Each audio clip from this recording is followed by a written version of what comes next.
Good afternoon, everyone. For those of you I have not yet met, my name is David Fry. I'm with Motor Fuels Wilson. I'm a member of the executive committee of the Bar Association, chapter here in California. On behalf of the chapter, I thank you all for coming and welcome you to our annual class action symposium. I have just a few business items to take care of before we get started. First, it is great to be back here in person and see a bunch of familiar faces. We're going to have a reception for those of you who are able to join us here in the hallway after the program. Second, even though it's great to have people here in person, we are also delighted that technology is allowing us to deliver the program to a lot more people electronically. I just want to remind everyone that the event is being live streamed and it's being recorded. Oh, now I can actually hear you. Okay, sorry about that. Why don't it's important that this part be on the recording. I'm reminding everyone that this is being recorded. Third, I wanted to thank the team here at the district court who has helped us arrange this. It has been tremendously helpful, and we're greatly appreciated the incredible effort that those folks have made. And finally, I would like to thank my co-organizers, Monique Olivier of Olivier and Shriver, and Lindsay Nacco of the Impact Fund. In particular, Monique has been the driving force of this afternoon's program and of each of these events since the inception of this program 6 years ago. And so thank you, Monique, for the tremendous amount of work that you put in to make this happen.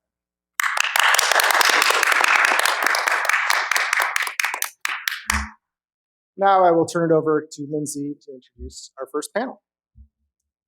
Wonderful. Thank you all so much for joining us here today. We're actually each going to just take a moment and introduce ourselves. So why don't we start with you, Judge Kim? Well, I'm Sally Kim. I'm a magistrate judge here on this court. Good afternoon, everybody. I'm David Singh. I'm a litigation partner at Weil, Gotshal & Manges, where I'm one of the leaders of our class action practice, and I'm resident here in the Bay Area. And I'm Lindsay Nacco. I'm the Director of Litigation and Training at the Impact Fund. We are a nonprofit legal organization. We are a shop full of procedural nerds, and we litigate complex and impact civil rights cases. So today, we are all here to talk about decertification issues and trends. So to start off, if we could do a quick show of hands in the room, how many people think decertification motions are becoming more common?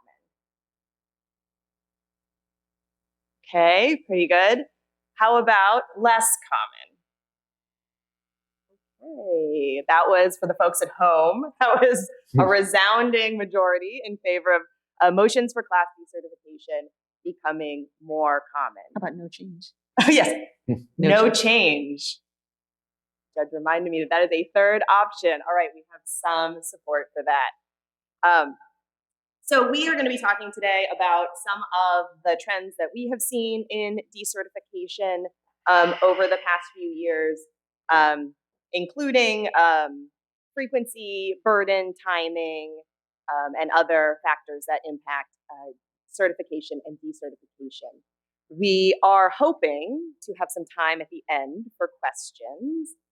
So for the folks who are watching remotely, if you submit questions online, we have been assured that they will be received and communicated to us at the Q&A portion of the program. Okay, so as to the question of whether or not decertification motions are becoming more common, I put on my pseudo-expert hat. And I will say up front, this would not pass Daubert or 702. But I wanted to poke around a bit in Westlaw and just see the frequency of decisions referencing motions for class decertification.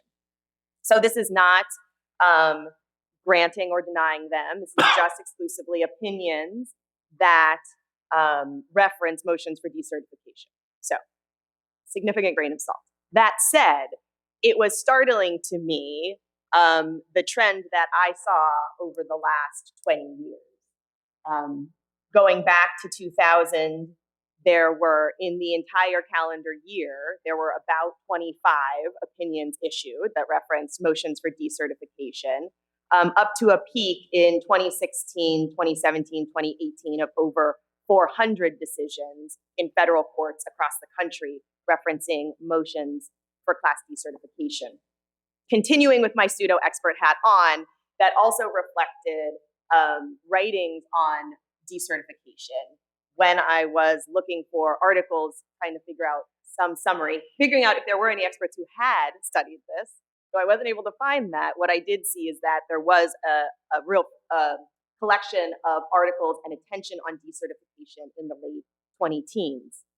Also, interestingly of note is that we have seen in the last few years that number of decisions referencing motions for class decertification on the decline in the early 2020s. So then I was interested to see where are these opinions concentrated, and it probably is not a big surprise to the folks in this room, but they are showing up in the Ninth Circuit primarily. The Ninth Circuit had the highest concentration of opinions, as well as the Northern District of California had the highest concentration of opinions referencing motions for decertification. By far, I can tell you, looking across the country, we were far exceeding other districts in terms of the appearance of class decert motions. So then Judge Kim polled some of her colleagues. I did a very unscientific, again, not Doe-Bear-worthy study of my colleagues just to find out what they think about this issue. Are they seeing more motions for decertification? Have they handled them? Why do they think if they're increasing, why do they think they're increasing? And so here are some of my results of my very unscientific survey. This first one I really love. I know. Are they increasing or not? About half and half. So as you can see, the N is very small. Not all of my colleagues responded, but the ones who did were actually pretty reliable. So about half and half. Increasing, decreasing, same thing. I actually think that might reflect what we saw on the earlier slide, which is we have been in a period of increase. And then I think perhaps I might say as these motions are proving to be less successful when they aren't as substantive, perhaps we're seeing them coming in less frequently, and the motions that are being filed are stronger. Well, and depending on when the judge joined the bench, they may be relatively static under the data that you showed. That's true. The other thing that I noticed in Lindsay's earlier slide, and an attack on her expert witness status, is that we don't have the denominator. That is, we have the number of motions for decertification, but we don't know how many class actions there are. So in other words, in terms of a percentage, is it the same or higher? And one of my colleagues was pointing out to me that, in the Northern District of California, we have a really high percentage of class actions, more so than most districts in this country. And I don't have the specific numbers on that, but I know that to be true. And so it's not surprising to me that we would also have a higher number of decertification motions. So I don't know if you looked at the number of class actions as a denominator and then the motion for decertification, whether it would be the same percentage across districts. That would be an interesting statistic to look at. An actual expert should definitely look at that. So I asked my colleagues also, have you ever handled a motion to decertify? And a couple of my colleagues had not. And it really surprised me that the people, even with experience on the bench, who have been here for some time, have not had decertification motions. The next question was, have you granted a motion to decertify? And here again, you have more people have granted than not. Among the people who have actually handled them, more people have granted than not. And then I had this question, just sort of freeform, why are judges decertifying classes? And you can see the answers here, which are that Generally, it boils down to they're certifying a class, but as the class goes on, that people are learning more about whether the class is workable or not, whether the damages model actually lives up to what it was intended to be. And part of the challenge, I think, is one of my colleagues says quite candidly, I don't really know that much about the case when I'm certifying the class at the beginning. It's not until we develop the facts that the judge becomes more comfortable and realizes that the class may not be suitable for certification. And that's when the judge will say, this is the appropriate moment to decertify. Anecdotally, I'll just add that I think class actions are lasting longer than they used to. I mean, it used to be 10, 15 years ago that if a class action, if it reached the class cert stage and the class was certified, that was the watershed and end-all moment. That if the class wasn't certified, the matter was effectively over. If the class was certified, the matter would quickly settle. And anecdotally, I think defendants are more willing to litigate on beyond the class cert stage than historically. And part of that is there's been a lot of doctrine that's made it tougher for plaintiffs in a lot of regards, whether it be Comcast, whether it be TransUnion, Spokio. There have been a lot of doctrines in recent years that I think coincide pretty well with the data that Lindsay so unscientifically presented.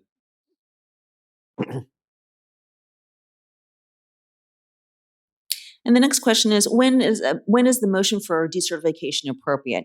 And here we have, the different before or after class certification, before or after notice is sent to the class, before or after trial. After trial is an interesting one. But Lindsay, what do you think about these issues in terms of timing? Well, I think before a class certification motion or before a class is certified, what you're seeing is often a motion to dismiss class claims. I think those are generally premature. And unless there is some real flaw in the pleading, that is far, far too early for a court to require plaintiffs to demonstrate that they can meet their burden under Rule 23. Yeah. And that's not the purpose of your pleading document, to do that. And so I think it's well established that at least some portion of discovery is necessary. We often can't file cases and also demonstrate that our proposed class meets Rule 23 at the time of filing. So I think that is a real. I think that is not too early. I think that's too early. I think that's not going to be a strong motion, especially with judges that are comfortable with class cases like they are in the Northern District. To interject there, I tend to agree that motions to strike class allegations don't fare well in the Northern District. It is jurisdiction dependent, but they don't fare well here. The Ninth Circuit had an interesting decision, though, in the Knoll versus Countrywide Home Loans. That's 571 F3D 935, in which it considered a motion to deny class certification, which was not a motion at the pleading stage, but a motion by a defendant after some considerable discovery had taken place. I thought that was a really interesting motion. The plaintiff argued, interesting decision. The plaintiff argued that they should be in charge of when they file their motion and should get the moving brief and should get the reply brief. The defendant argued that all of the relevant discovery was in, or at least enough, so that the court could reach a decision. And ultimately, the Ninth Circuit agreed with the defendant and said there's nothing in the federal rules that says the plaintiff has to be the movement with respect to the issue of class certification. That's just kind of a norm. David, just as a practical matter, what's the strategic advantage for a defendant of filing that? Is it just you get two briefs because you're the probably party, two briefs and you get a reply brief? It depends on what discovery is truly necessary in the case, how far discovery has progressed. In that case, the plaintiff had taken a lot of 30B6 depositions up front. And at least the defendant articulated that the plaintiff hadn't explained what additional discovery was necessary and didn't want months of additional litigation. They wanted to cut off the discovery. Yep. Okay. And what about setting the stage? In other words, if you're filing the motion for decertification, you're the one that actually chooses the issues to tee up to the judge, and then the plaintiff is then on the back foot. Is that another advantage? Yeah, that was one of the arguments that the plaintiffs made, that they didn't have a full opportunity to develop their expert reports and the like. And under the circumstances of that case where the plaintiff failed to articulate what were they missing and what additional work did they need to do, the Ninth Circuit agreed with the defendant. I think that's probably case specific, and there's still probably going to be pretty rare motions to deny class certification. Lindsay, what have you seen? Yeah, I would say that is very specific to the facts of that case. I think that generally the motion for class certification is part of the scheduling order. So there's an expectation of when plaintiffs are going to be required to demonstrate that they've met all the elements of Rule 23, and for a defendant to come in preemptively and file something, months before that deadline occurs, and then say, "Ha, you can't meet your burden," is, I think disingenuous. And I think that, as I would assume that courts would see that as being a poor use of their resources to have to decide a motion filed some period of time before they expected the record to be developed. Okay. The next stage is after class certification, but probably is it done at the same time as a summary judgment motion or before the summary judgment motion? David, what do you think about that? So there's a Ninth Circuit decision on this, and there are some Northern District decisions that say you can grant a motion to decertify at any point prior to judgment is the rule. And the question is, are the Rule 23 requirements, is there evidence that shows that they're no longer satisfied? In fact, there are some decisions, including some Northern District decisions, granting a decertification motion even post-trial, where the trial occurred, and in one case, there was it's a pretty funny set of facts. There was a health supplement product that was supposed to improve memory, and the person testified at his deposition, the plaintiff, that they read and relied on the on advertising regarding the product, and at trial, the plaintiff failed to introduce the bottle itself or any evidence of the advertisements. And the defense lawyer questioned the plaintiff at trial, and on cross, he said, "Well, I can't remember if I ever saw the statement." And the irony of kind of proved your point about the product at issue, but ultimately that case was decertified. It was a hung jury, but then the defendant won a decertification motion post-trial on the grounds that there was no adequacy and no presumption of reliance, where the named plaintiff themselves couldn't testify that they relied on the statement. So there was decertification in that case. So it can run the gamut, really. Mm-hmm. Yeah, absolutely. Class certification is widely recognized as being within, at the discretion of the district court, because it's really a question of case management. And so I think that absolutely a court has the discretion. I think it's pretty well established to reconsider class certification at any time, sua sponte, or on a motion of the defendants. I do think, though, it raises questions about whether the problem is the certification of the class or whether the problem is on the actual merits of the claims, when you're looking at no longer a question of can this case hold together through trial, but a case has held together through trial or has held together through dispositive motions. And then to look backwards at it and say, oh, well, this would have been better, or maybe there would have been something better about doing it as a non-class case. But at that point, it's trying to get into a time machine. It's not really a question of class certification. And what about before or after class notice? David, what have you seen in the literature? Well, it's not driving the decisions as to whether it's before or after class notice. It's not one of the factors that comes up in the Northern District decisions. I think as a practical matter, the key, and we'll get into this in a bit, but the key to a decertification motion is you have to show something different to the judge. I mean, judges put a lot of hard work, as do the parties, in terms of that original class cert motion. And ultimately, at the end of the day, if you're just rehashing the same arguments, then there is prejudice, in terms of notice went out, or if there is prejudice in revisiting an issue that's already been visited, and those motions aren't likely to be successful if you're just raising the same arguments that were considered and rejected before. But where these motions have some strength is where there's something different, that either some intervening change in law, some change in facts, or it becomes clear that you haven't lived up to something that you promised in your class cert motion. Next slide. Well, I would say, notice is, because notice generally follows somewhat quickly on the heels of class certification, I would guess that there isn't a lot that's going to change between the class certification order and notice going out, unless there is some shocking intervening development in the law, but factually little is likely to change in the case. But I would, yeah, if there was a case that came out that you thought might change whether or not the class was properly certified, as class counsel, I would want the court to resolve that before I sent notice out to the class, not just because then we're possibly, spending lots of money that we might not ultimately end up spending, but also because we don't want to have mixed messages going out to our class. Are you in the class? Are you out of the class? If people are confused, then they tend to just not engage. So if we thought there was potentially a dispute about whether or not the class was going to be certified, I would want to know that Before you send the notice notice. goes out.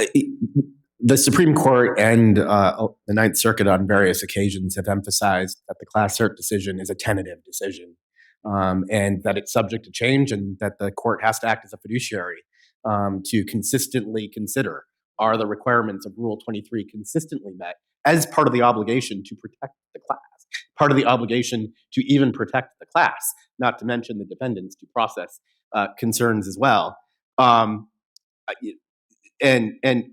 I think part of that is in evaluating a class cert motion, courts are sometimes evaluating promises of what the evidence will show and aren't evaluating the evidence itself. So expert analyses where the plaintiff proposes a model for how they will prove injury across a class. Sometimes they don't want to expend the money to run that model at the class cert stage. And that's a balancing act that plaintiff firms have to do to decide, do I actually want to conduct this analysis right now?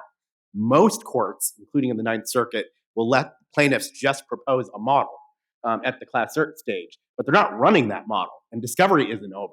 So at the end of discovery, there's room for a defendant to come in and say, well, discovery is over at this point. It's now closed, and you didn't live up to your model.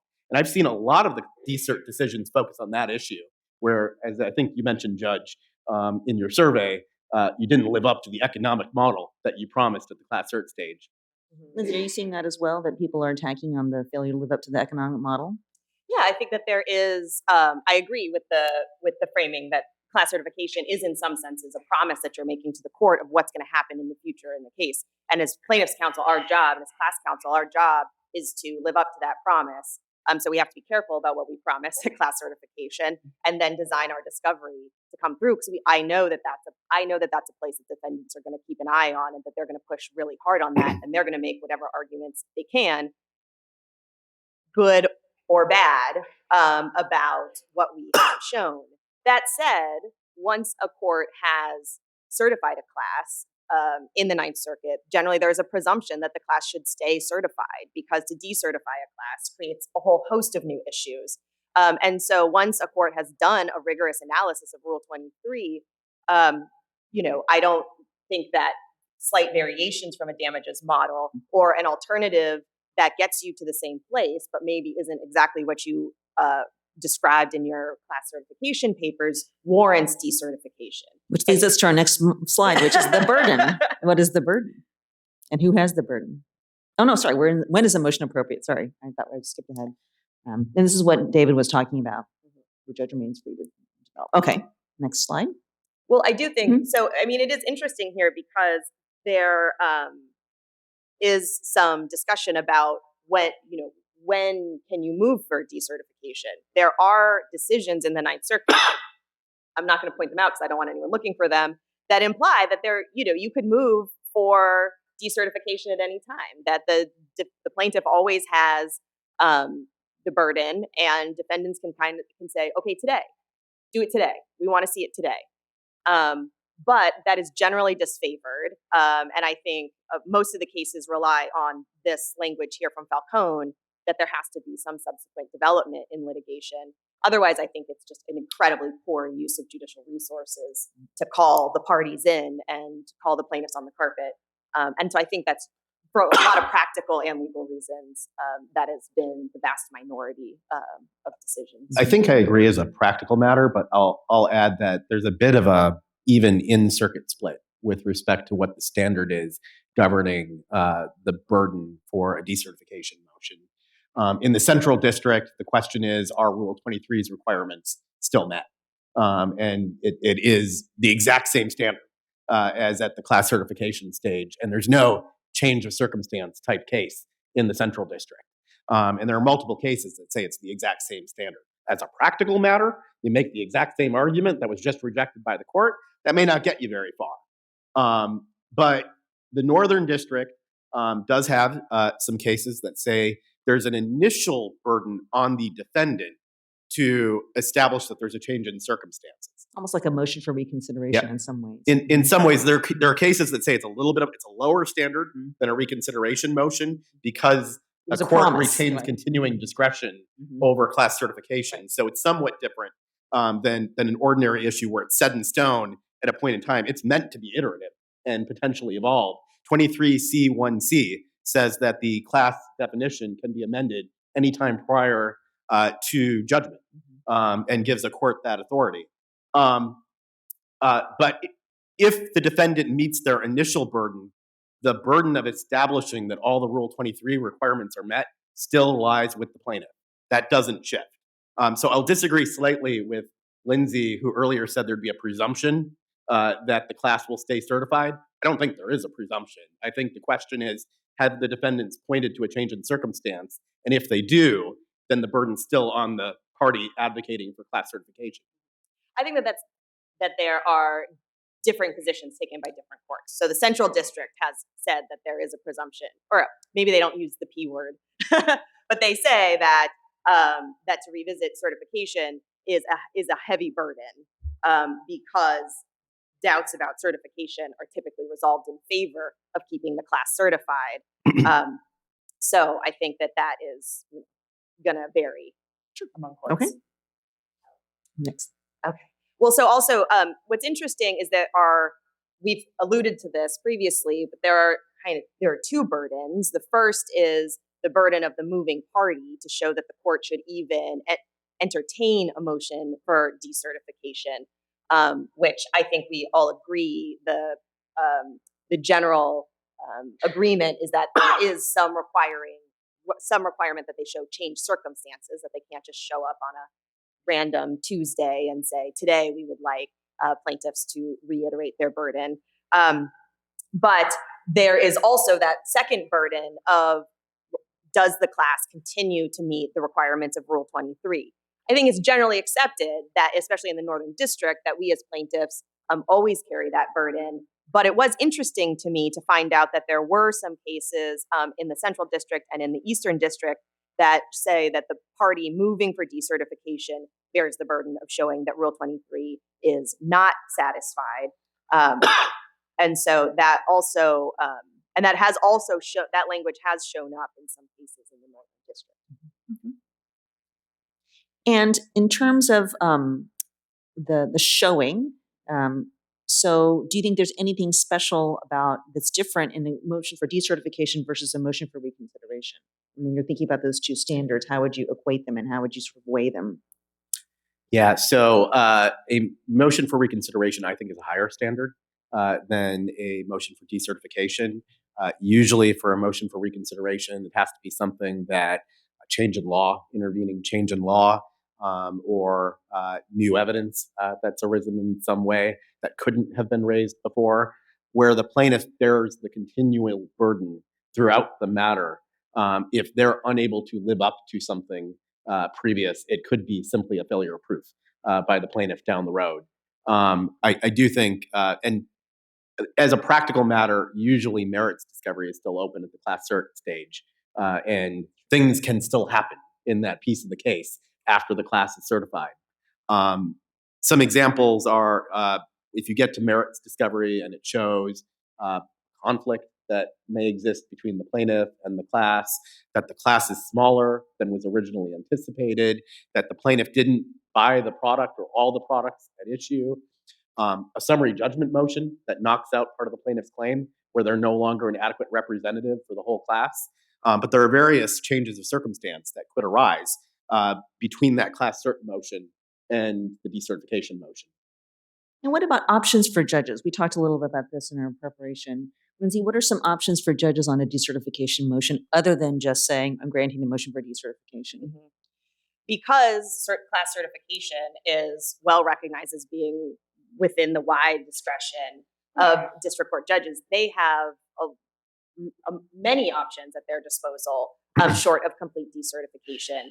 I think that complete decertification raises also a lot of risks. I mean, there is always the chance that then what you're saying is this is better filed as a number of individual claims. And if you have a well-prepared class counsel, plaintiff's counsel, they're going to show up with with a good number of individual claims. I think we've seen that in arbitration claims. Right? That's exactly what we've seen in arbitration claims.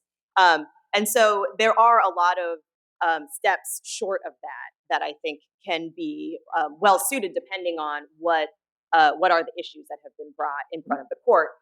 Usually, because if we are looking at the changed circumstances for a motion for decertification, the court's analysis is looking at those changed circumstances. Okay, what about this specific change now means that the class is different or doesn't hold together anymore? So there's a lot of issues. They could change. They could always amend. They can always ask plaintiffs to go back and file a new motion for class certification. They can amend the class definition. If some piece of the previously certified class for some reason doesn't appear appropriate anymore, you can always change that. That you can do issue certification under 23C4.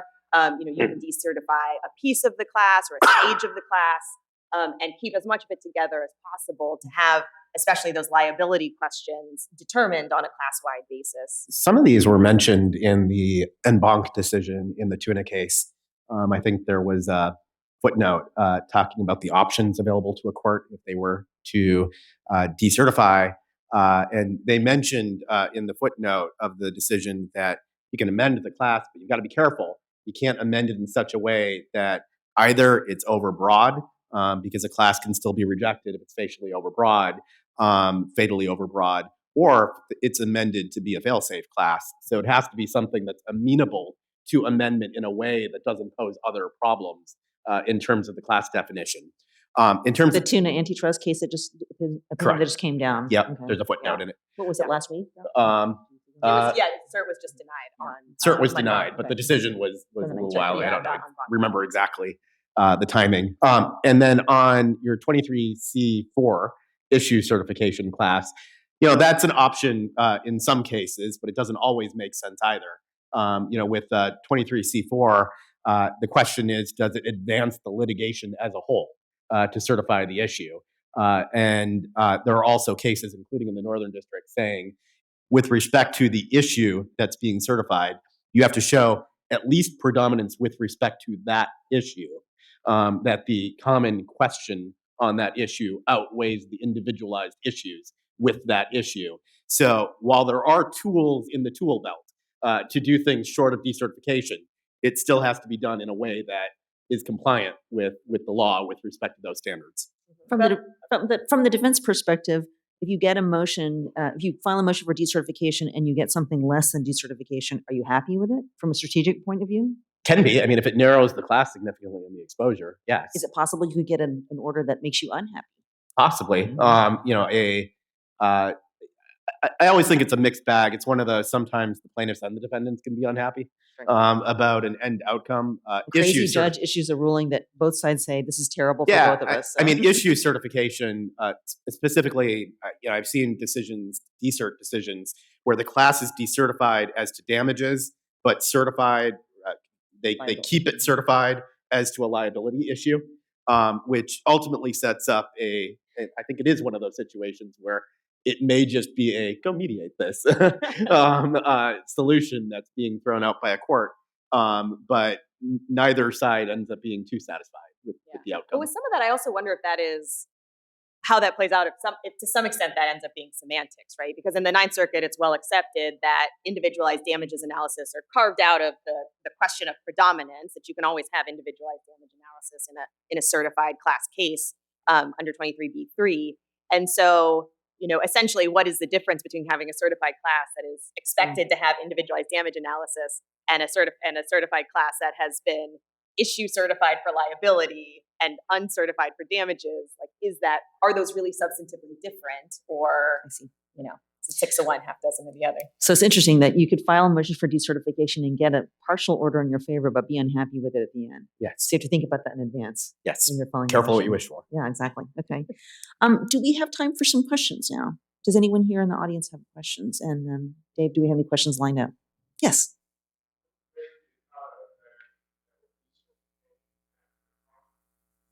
So it is not binding as to. Oh, yeah. What's the res judicata effect if you have a decertification ruling after trial? Yeah, there was a Second Circuit decision that addressed, at least danced around the issue that you're raising. The individual plaintiff still got their judgment. There was a Second Circuit decision where the plaintiff won, but it was found that they lacked standing to represent the rest of the class, and the class was decertified on that basis. And ultimately, the court grabbed the Second Circuit, said, well, there's still a damages award for that named plaintiff and res judicata as to that named plaintiff, but there's not res judicata as to the absent class members who the named plaintiff didn't adequately represent. Is there a collateral estoppel effect on the defendant? I mean, I guess you'd have to evaluate all of the, was it an issue necessarily decided, and is it the same issue with respect to the others? Very well might be some risk of some collateral estoppel or issue preclusion. Again, as a defendant, be careful what you wish for. You won, but then you might be losing overall. Mm-hmm. Anything on the chat? Who was monitoring that? Okay. We're in a brave new world where we have this hybrid in-court and video web questions coming at us.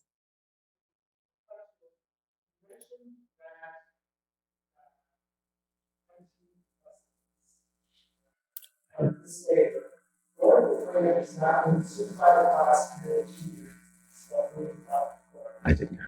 No discovery power of that allows to strike or no evidence. Could you say that again? We couldn't hear you very well. He has to stay by the computer so he can't get the microphone. So he's torn between two options. We're playing a game of telephone. I know.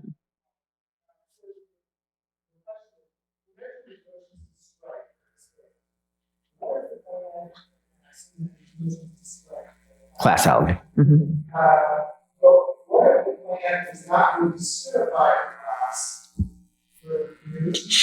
Discovery is not closed. No discovery is not in the class. Is that ground to strike or no evidence that class?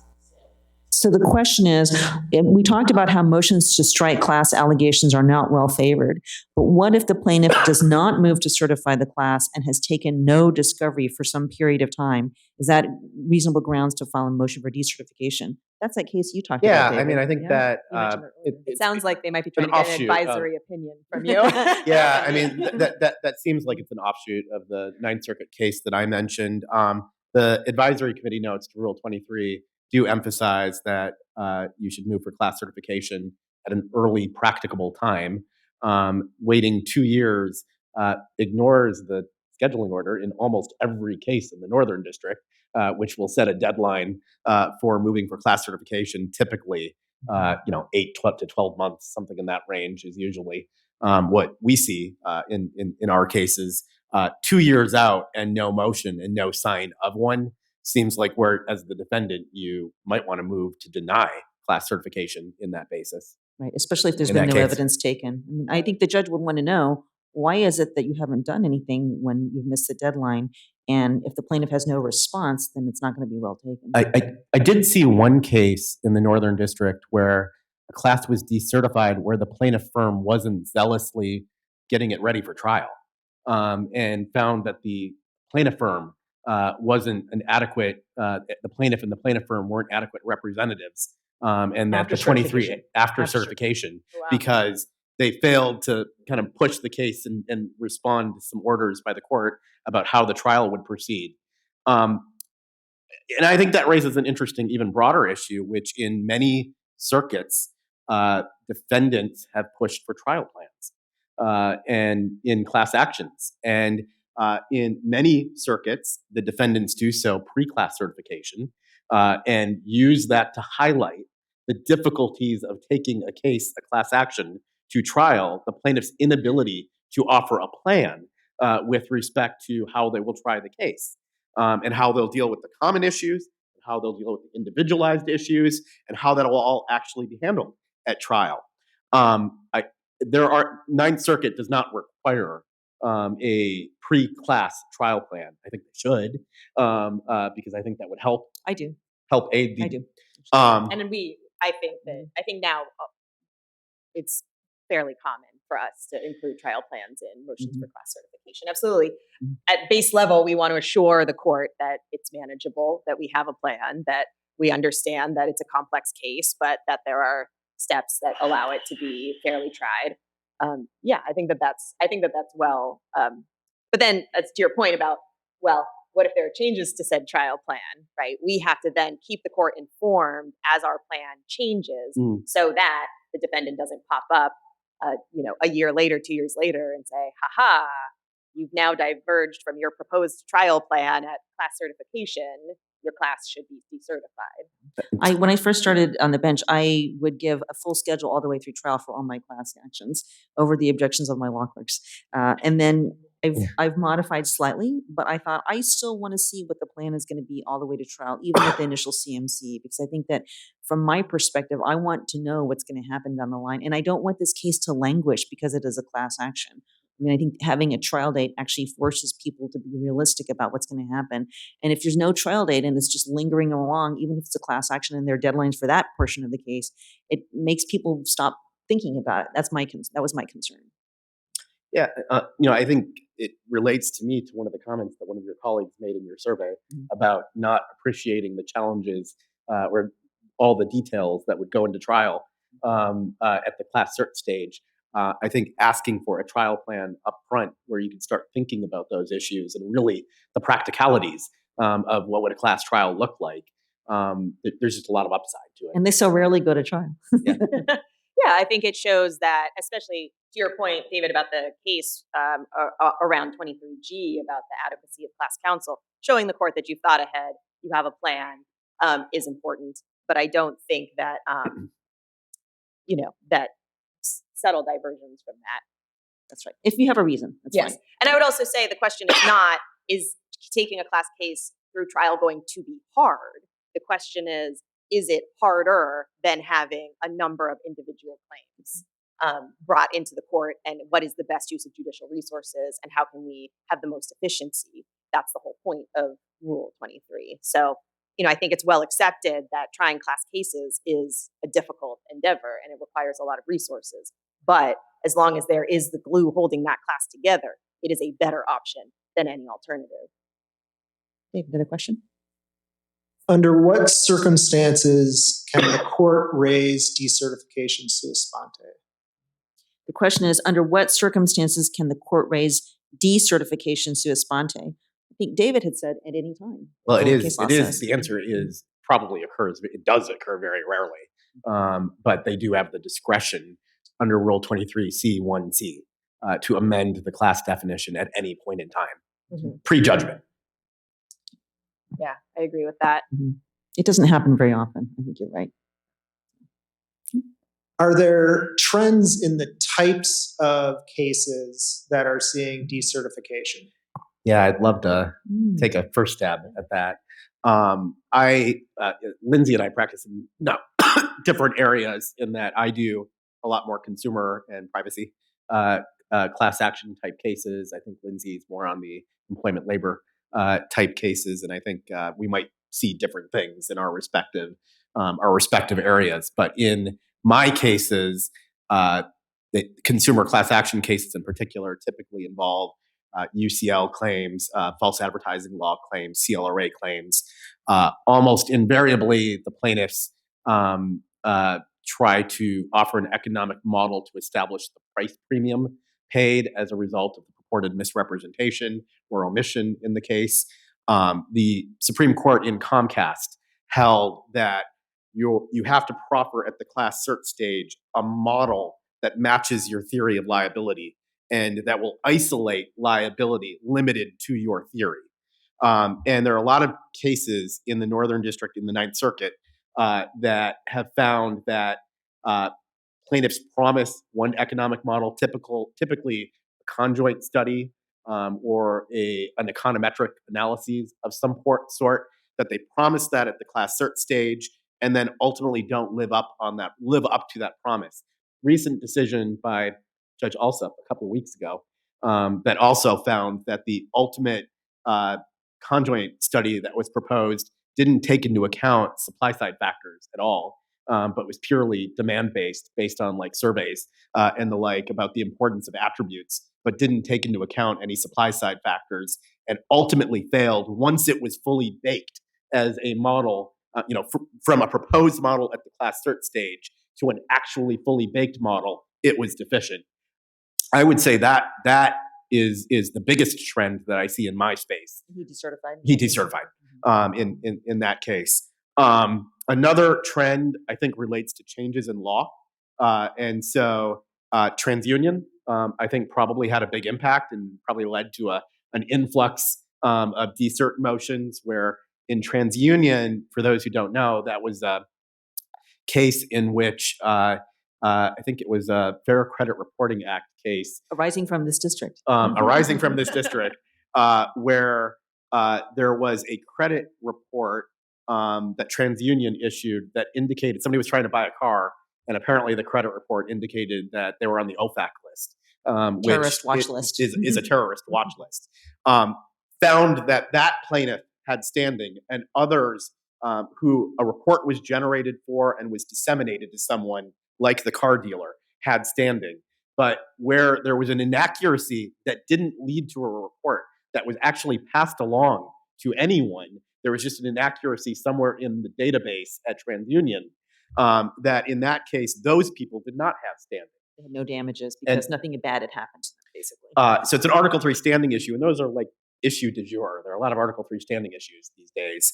That's another big trend, I would say. TransUnion, Spokio, all these intervening cases by the U.S. Supreme Court that have kind of like caused us to say, well, how do we apply that?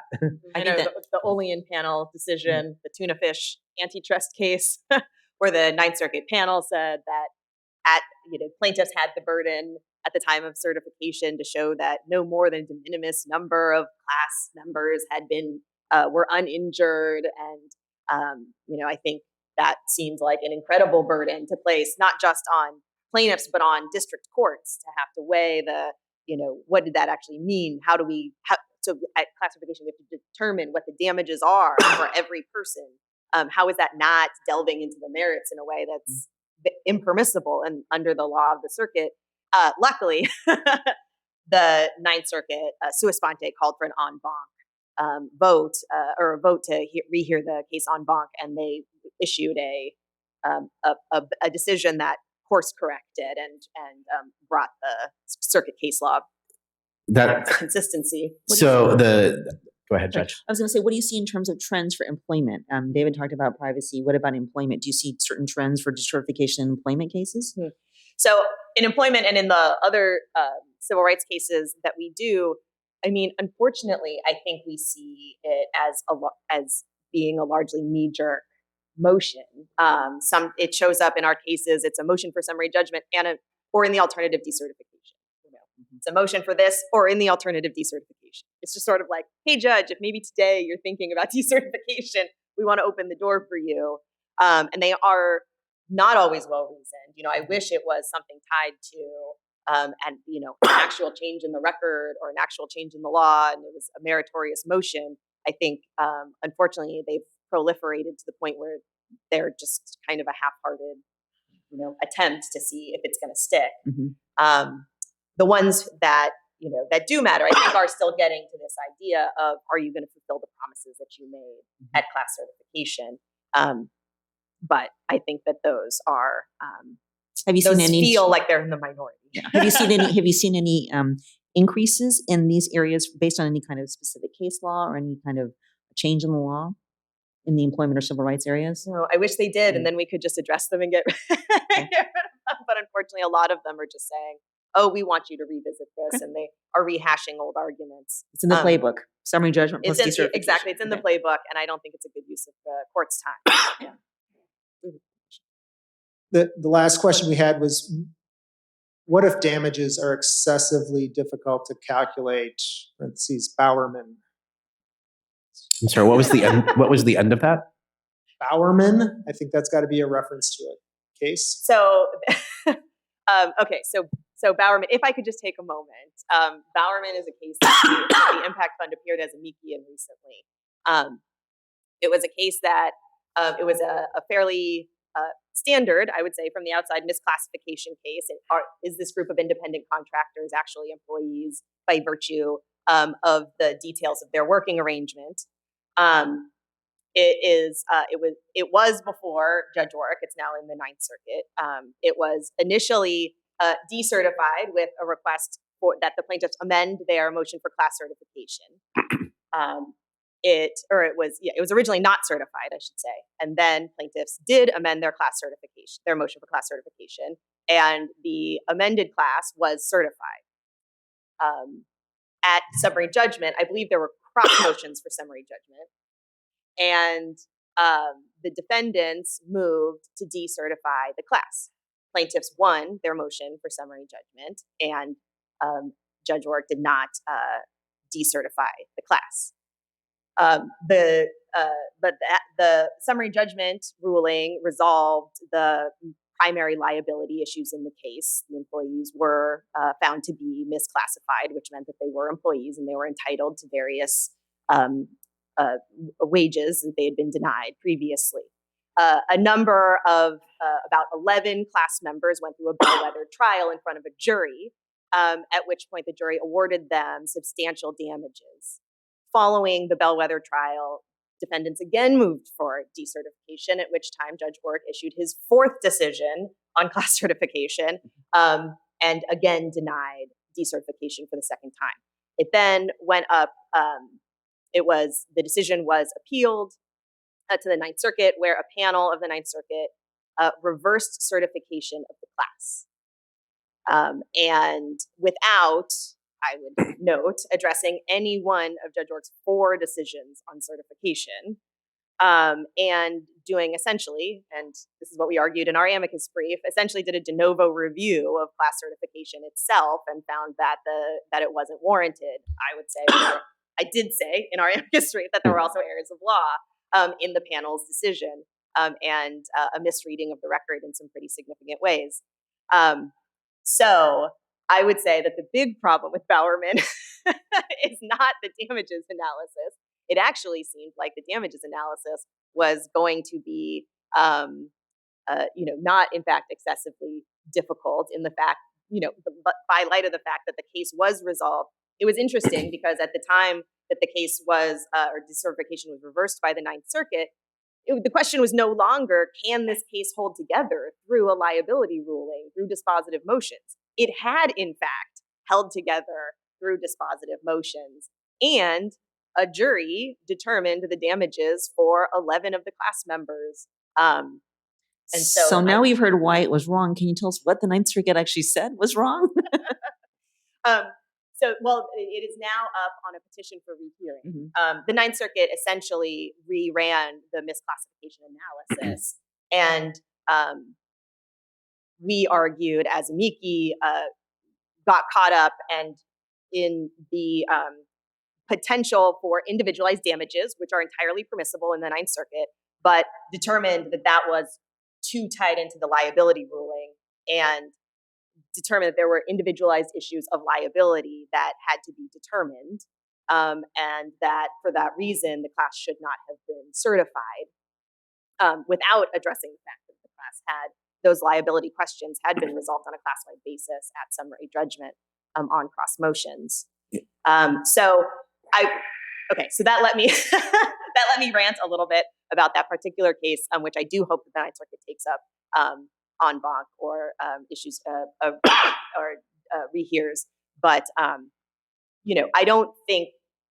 think that there is a lot of talk about excessively difficult damages analyses, but I think that that is really fact specific. I think the idea that that is some kind of existential threat to Rule 23 is far overblown. That's an argument that's been being made for the length of modern life of Rule 23. And courts have the discretion to determine when that truly means that a class is not appropriate for certification. And they do sometimes, but a lot of times they know that that is a separate issue than liability, and that this is a class that deserves to have a class-wide liability ruling, and that is the most efficient way to proceed, both for plaintiffs and for defendants, to avoid, for judicial efficiency and to avoid inconsistent rulings and all of those reasons. That is prioritized over the potential for an individualized damage calculation. And you've asked for en banc review from the Ninth Circuit. Believe it or not, as mad as I am, it's not my case. Right, but you filed an amicus brief in support yes, of en banc. but a petition for rehearing or en banc review has been filed. Dave, next question. Oh, no, we're out of time? Okay. Monique has called time. Thank you so much, and thank you for our panelists and the great questions that we got from the audience as well. Thank you so much.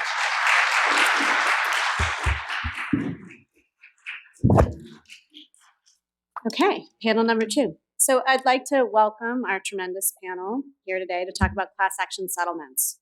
I'm going to do some brief introductions, and then I'll be moderating the panel. Judge Donato really needs no introduction, but he certainly deserves one.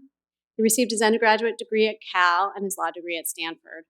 After clerking for Judge Hugg on the Ninth Circuit, he had a distinguished career in private practice before moving to the San Francisco City Attorney's Office.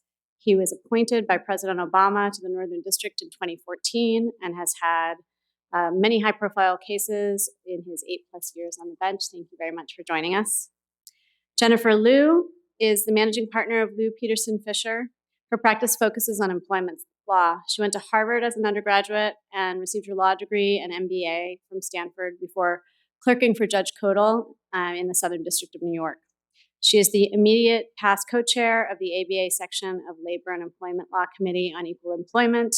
Jennifer has litigated numerous employment class actions in federal courts, and she recently filed a class action in this district against the restaurant chain Red Robin. Thanks, Jennifer, for being here. Thanks, Monique. And finally, Rohit Singla is a partner at Munger, Tolles & Olson. He focuses on antitrust and employment litigation. In the reverse of Jennifer, Rohit went to Stanford for undergrad and Harvard for law school. He clerked for Judge Goodwin on the Ninth Circuit, and Rohit has recently litigated a number of worker misclassification cases for companies like Lyft and Instacart. Thank you, Rohit, for serving on the panel. Thank you so much. So we are going to get started on, because we're focusing on settlement issues, we will get started with service awards. Service awards for class representatives. Obviously, this has been an area of developing law in the past few years. 2 years ago, the 11th Circuit issued the Johnson versus NPAS Solutions decision, finding that service awards were contrary to a couple of Supreme Court cases from the 1880s. Jennifer, can you report on how the Johnson decision is faring in other circuits? So the 11th Circuit's decision is pretty out there in that they took the major step of finding that service awards in any class actions were not appropriate based on 2 cases from the Supreme Court from the 1880s. And thankfully, I will say that there's only been one appellate court to have considered Johnson, which is the Ninth Circuit, which had nothing to do with the opinion. And if you haven't read both the Johnson case and the Ninth Circuit case, it's the Apple device performance case, it's worth reading if the issue of service awards comes up in your practice. And in short, in the Johnson case, the 11th Circuit relied on language in the Greeno case. The Greeno and the Pettis were the 2 cases from the 1880s that talked about the request for reimbursement of personal expenses and other money to compensate the plaintiff for his time on the case, considered it to be a salary. And I thought the Ninth Circuit did a really nice job really sort of fleshing out what that meant in context of that case, where if they looked at the request for salary, it would have been equivalent to like $78,000 in today's dollars, and also a request for reimbursement of expenses at railroad fares and hotel costs that would have been worth something like over $400,000 in today's dollars, and read that case well beyond the context to say that anything that constitutes a salary, meaning payment to the plaintiffs for their service to the class as an incentive to be part of the case, is not allowed. And so the Ninth Circuit has emphasized that it is not that it is a salary, but rather a service award is a payment that can be made so long as it's reasonable, right? If you have something that goes well beyond what is reasonable, such that it acts like a salary, then maybe you have a situation where there is actually an incentive for the named plaintiff to have a conflict of interest. And I don't think any other cases have outside of the 11th and the Ninth Circuit, at least not at the appellate level, have weighed in. The service awards are safe for now in the Ninth Circuit. Judge Donato, how do you approach the question of service awards for class I'm representatives? happy to answer that. Thank you all for coming out. Isn't it great to be post-COVID? We can all sit next to each other and see your faces. Safe for now is right, but remember what we have. We have a circuit split now between the 9th and the 11th. And what does that mean? That means cert petition. And that means the Supreme Court may take it up at some point and take a look at it. Who knows if that's going to happen? I'm a terrible prognosticator on that. Everybody is. But it's great that we've come out the way that we have in our circuit. But the fact that there are now two circuits that are unequivocally on different pages is going to raise the possibility that it may be resolved nationally, one way or the other, by the Supreme Court. And one of the ways it may be resolved is the 11th Circuit position may become a national position. So just keep that in mind. For service awards now on our circuit, I mean, Jana's completely right. What the Ninth Circuit appropriately said is that these two 19th century cases right after the Civil War, I think, so the 11th Circuit relied on, are best read as saying service awards should be reasonable and proportionate to what has happened in the case. And Rule 23, I have found this is not widely known, but Rule 23 says that. Okay, Rule 23, and make sure I get this right. Rule 23 E2D says that when judges review settlements on a preliminary basis, one of the factors we look at is that the settlement, quote, treats class members equitably relative to each other, close quote. Okay, so that's the context, that's the rules context in which I approach the consideration of service awards, and I know other judges do as well. Is it proportionate and equitable? Now, what does that mean? It depends on the facts of the case. I mean, there are extremes, those are easy to identify. The closer questions are, let's say you have a consumer case where everybody's going to get a $15 or $20 refund, not an uncommon amount. And the lead plaintiff has asked for $10,000, $15,000, $25,000 in a service award. That isn't per se unreasonable, but one of the things that I do, and I may look at this more closely than others, is I need to have some sense about why that's equitable. So how do you make that equitable? Well, you tell me what the lead plaintiff did that is different from what everybody else in the case did. And in my view, it has to be a little bit more than just having your name on the caption. I mean, I know there are risks that come with that, but typically what I'm looking for are indicators that in addition to a deposition, they've been actively involved in the case in some way to the extent they can be. They've been helping out the lawyers in some meaningful way, done something that assures me that it is not excessive and disproportionate that they get a five-figure compensation when every other class member is getting $15.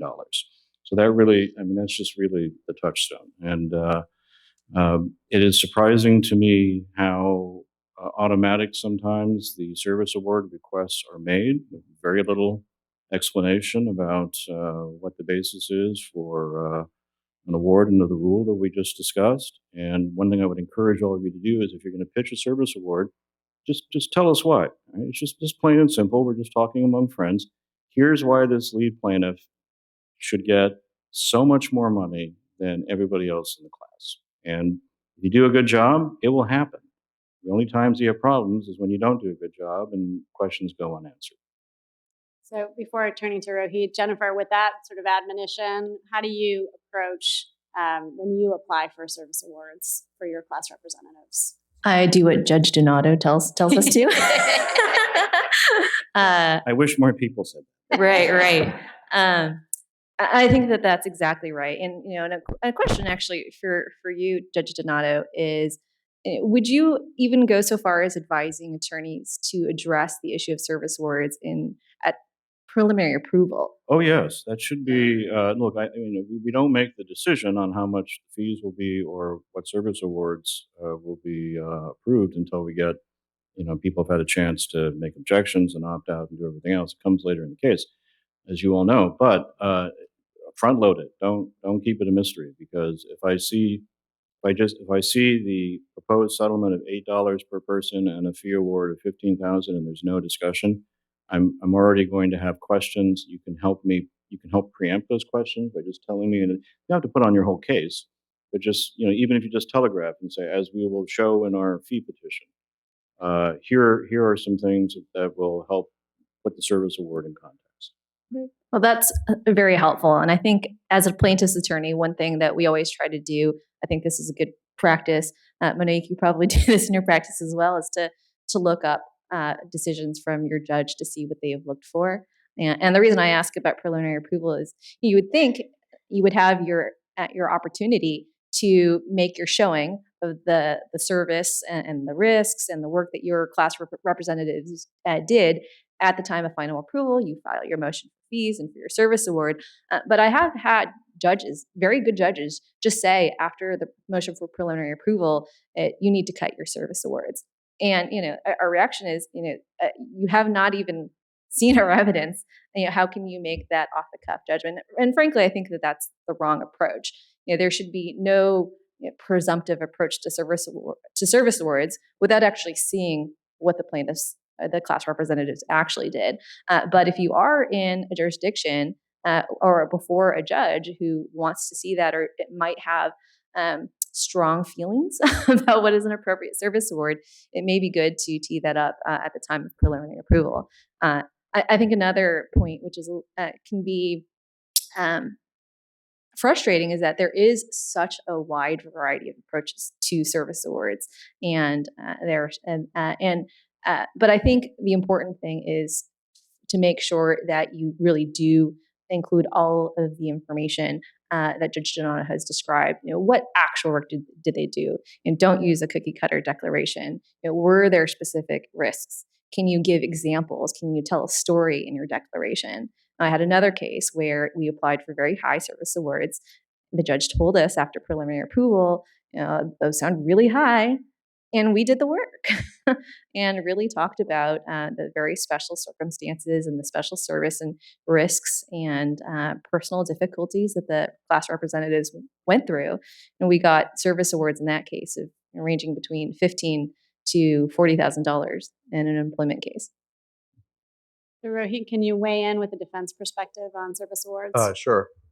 So, in general, I think, at least in my experience, defendants don't have very strong feelings about service awards. I mean, primarily defendants are focused on the total amount of the settlement and the total amount of money that's going to be going to the class, and service awards usually don't have a huge impact on that. So it's one of those issues where I'm not sure that's an issue that I remember ever, many years, arguing with the plaintiff's counsel about the service award. It's never come up in at least my practice. Although I have to say, I'm sure. Is that better? Okay, sorry about that. I will say, though, I am sympathetic in some ways to skepticism of service awards. My experience, let's say in an individual consumer class action, the plaintiff doesn't usually do very much. I mean, they may be deposed. Maybe they have to produce a receipt or a copy of the product or something. There's usually not that much that they have to do. And so while I don't have strong feelings, I don't remember ever hard negotiating the service award with plaintiff's counsel. I do have some sympathy for the idea that in most cases, there may not be a very good justification for a substantial service award. I have heard sometimes people talk about employment cases and that the plaintiff may, be worried about some kind of retaliation from other employers. It's going to be hard to get a job, or they're going to get a reputation for suing their employer. I've heard that. Perhaps that could justify, in certain cases, a significant service award. But the primary interest I think the defendants have is that the settlement look reasonable. It look reasonable to the judge and not collusive, and look reasonable to the public and to the company's customers or partners, or the rest of the public. And so the primary interest I would have is just making sure the service award is not it's not so large that it would raise eyebrows of anybody. Can I just so just to build a little bit on Rohit's comments? Look, being a named party in litigation is never a treat in itself.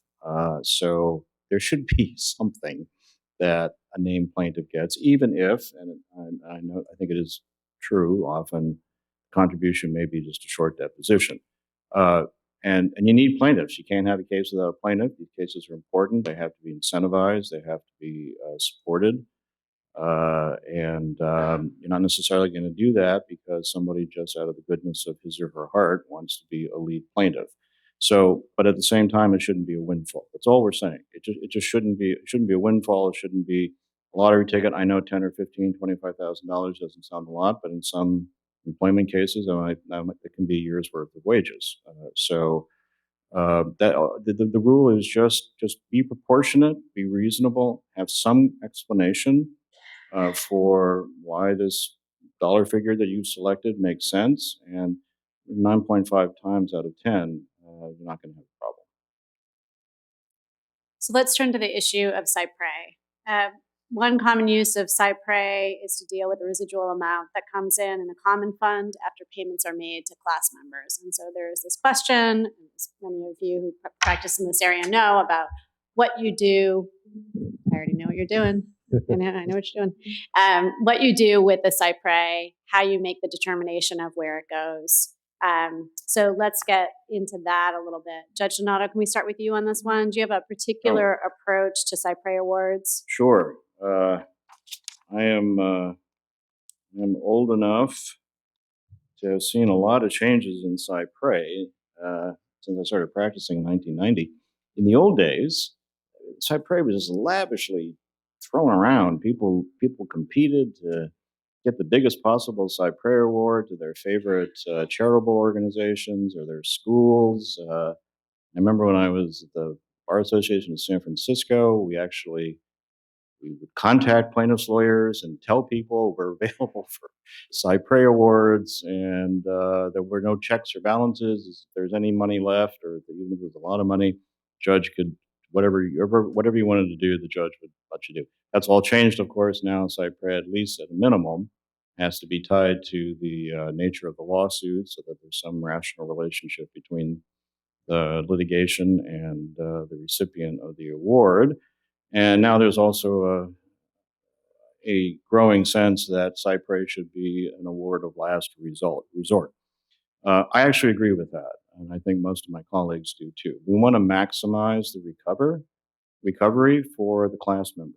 Those are the injured individuals. So to the fullest extent possible, in my cases, I'll speak only for myself, although I know the judges do the same thing, I want to make sure every possible dollar goes to the people who are deemed to have been injured in the class that I've certified for settlement.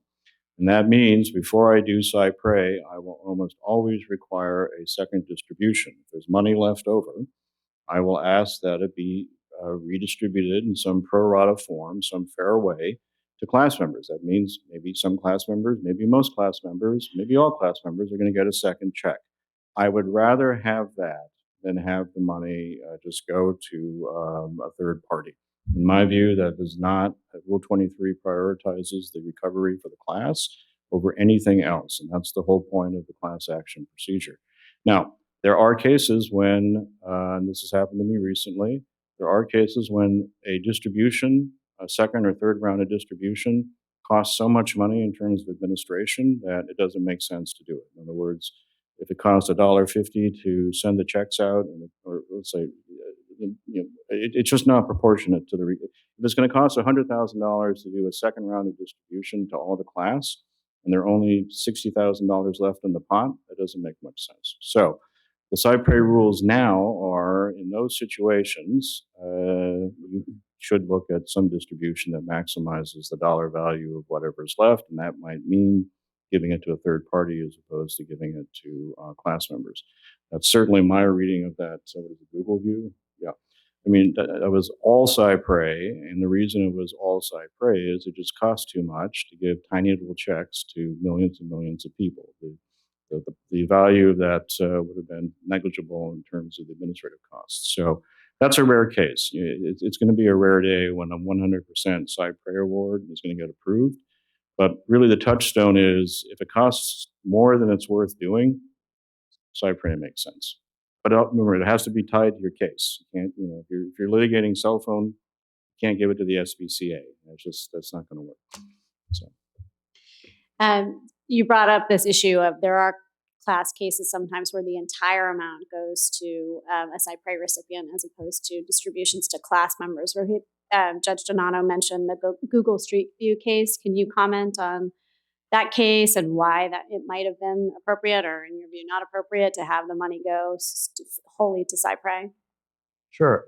So the Google Street View case is a really interesting opinion. I think people who are interested in this issue should read it. Judge Bade wrote the majority panel opinion and the concurrence, which basically says that Cypre should really be reconsidered, even though she was affirming, or her opinion affirms the Cypre award of the settlement. So what happened in that case is, and I'll just give you the facts just for a minute in case you're not familiar with it, because it is kind of interesting, I think. It's about those cars you see driving around, the Google cars that are mapping the streets and taking photos of everybody's houses.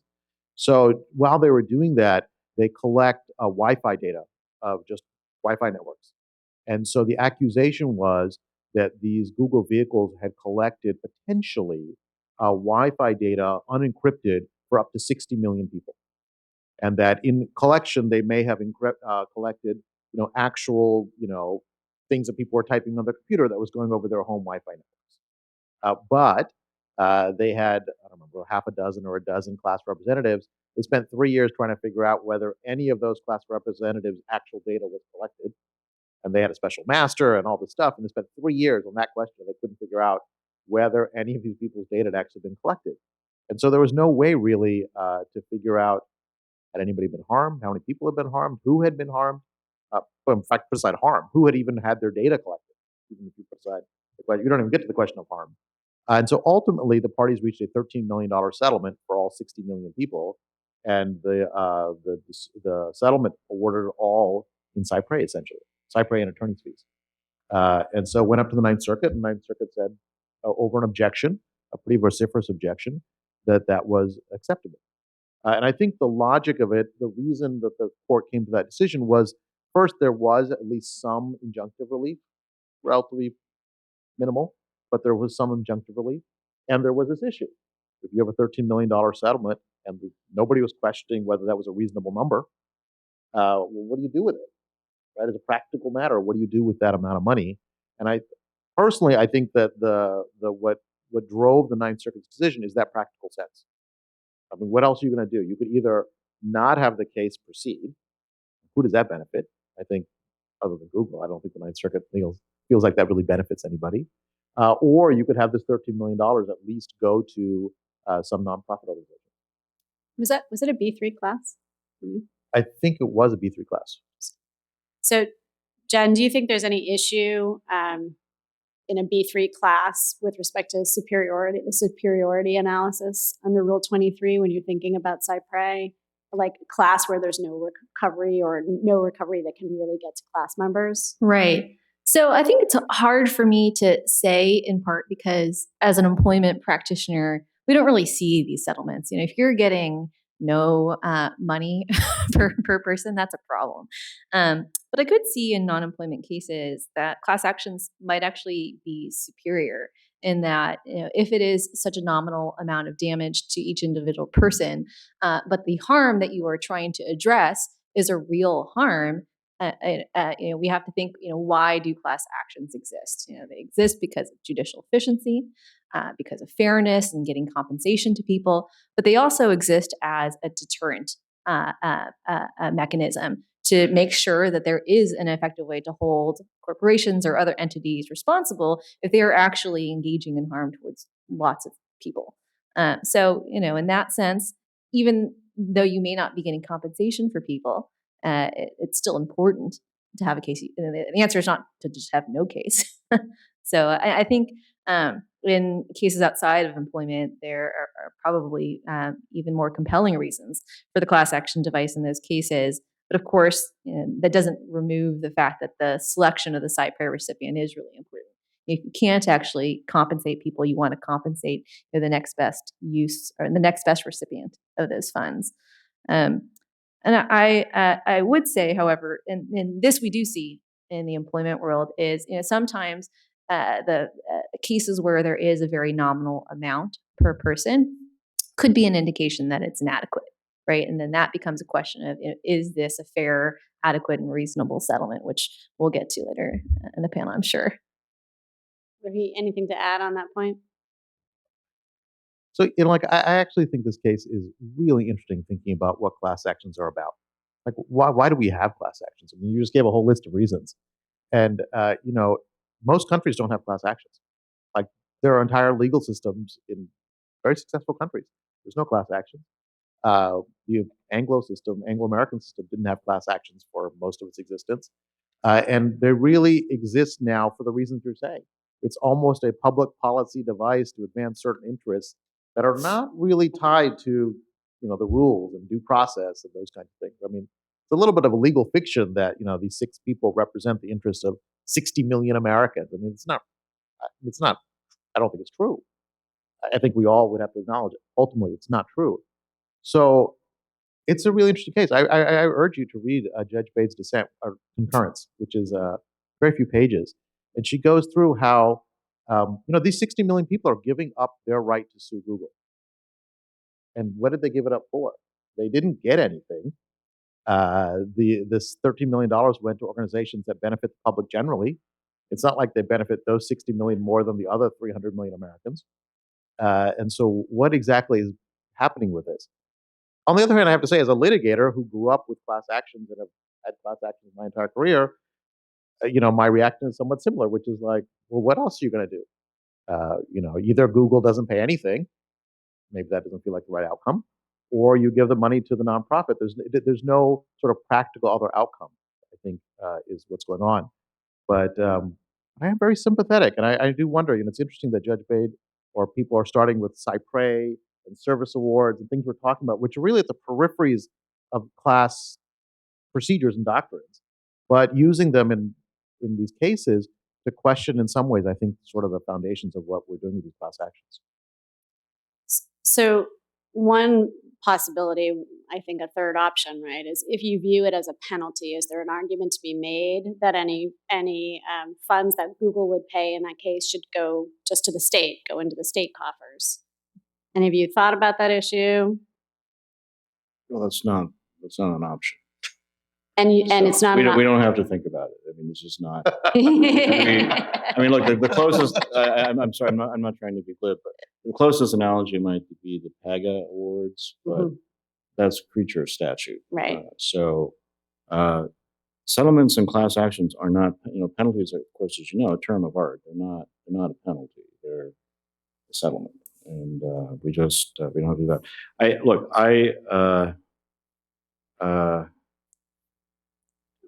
It's to indirectly kind of engage with Rohit's comments. Rule 23 is a procedural device, all right? It's a way of deciding how to manage claims. Does it make sense to have everybody bring their own? Is it her own claim, or does it make sense to aggregate them? It is not a philosophical perspective. It is a procedural device, and we spend a lot of time trying to figure out whether it makes sense to have everybody go in one turn, or does it make sense to have 60 million people doing it differently? And then, of course, the questions get kind of complex after that. But I don't think Rule 23 in itself is a value proposition. It is a procedural device. Now, how it's used, who knows? I mean, that's up to the individual litigants. But when you're handling your Rule 23 motions and issues in front of our court, or at least I should just speak for myself in front of me, that's really all I want to know. Is it smart for this case to go forward in terms of due process, efficiency, allocation of federal resources, allocation of private resources, to have a class, or do all those factors weigh in favor of letting people do their own thing? That's the question. Now, to what end that goes, that's a different question. So there is a distinction between the procedural aspect and the target at which it is being aimed. Well, David, who helped organize this panel, said that we should try to be controversial. So, with respect, I don't know if I totally agree, Judge. It's like a reality show. You're baited, and yes, go ahead. That's fine. I mean, I would not expect that. I do think there's a value. But one of us gets to make the decision. That's believe me, I've learned that over my years also. But I do think there's a value proposition in it, and I do think that the Google case is this Google Street View case. It's a really good example of the issues that Jennifer was raising about why we have class actions, how that's driving the decision on the procedural issues. On the question of this cypre, I think if you read, in my view, you read the opinion, and if you just think about due process and these kinds of doctrines, it doesn't feel like the right outcome. But if you think about what we all think of as the value proposition of class actions, I think that's what's driving it, right? I do think there's value in these rules. Values. Well, yeah, I think we're going to get another question or two to due process issue, but that is, of course, the role of the judge. Right? We are there to protect the interests of the putative class, and that's why we spend so much time, Chamber's time, your time, our time as judges, making sure at the preliminary approval stage this settlement makes sense. That's preliminary. That is the purpose of preliminary approval, to safeguard the interests of all those people. In the Google case, let's say 59,998 people. I'm just guessing, maybe two names. We're there to make sure that is our duty, and I cannot tell you how seriously we as judges take that responsibility, because we know what we're doing. We know that somewhere, some person who almost in all likelihood doesn't even know about the lawsuit is having their rights adjudicated. So that's the safeguard, and I think it's a very good one. I think Rule 23 has been around since something like 1945 for a reason. It works, and it delivers results that we as a society value. Maybe not in every individual case, but as a practice, I think it's been a good thing. Jen, last word on cypre before we move on to just this idea that should the money go to the government? No, but one comment, however, is one trend I am seeing is for settlement agreements to have the money go to a sheet to the state, to an unclaimed property fund to be claimed by class members. And in preparing for this panel, I went online and I found $58 in my name. Right? Great, yeah. And so, I'm sort of confounded about, what to do as a plaintiff's attorney in this situation, because that's always an option to have the money go to this fund. Most people will never actually claim it unless they're a lawyer who does this work and speaking on it. But it is compensation to them that is available to them. Or do you? I just would be curious, Judge Donato, if you think that there should be.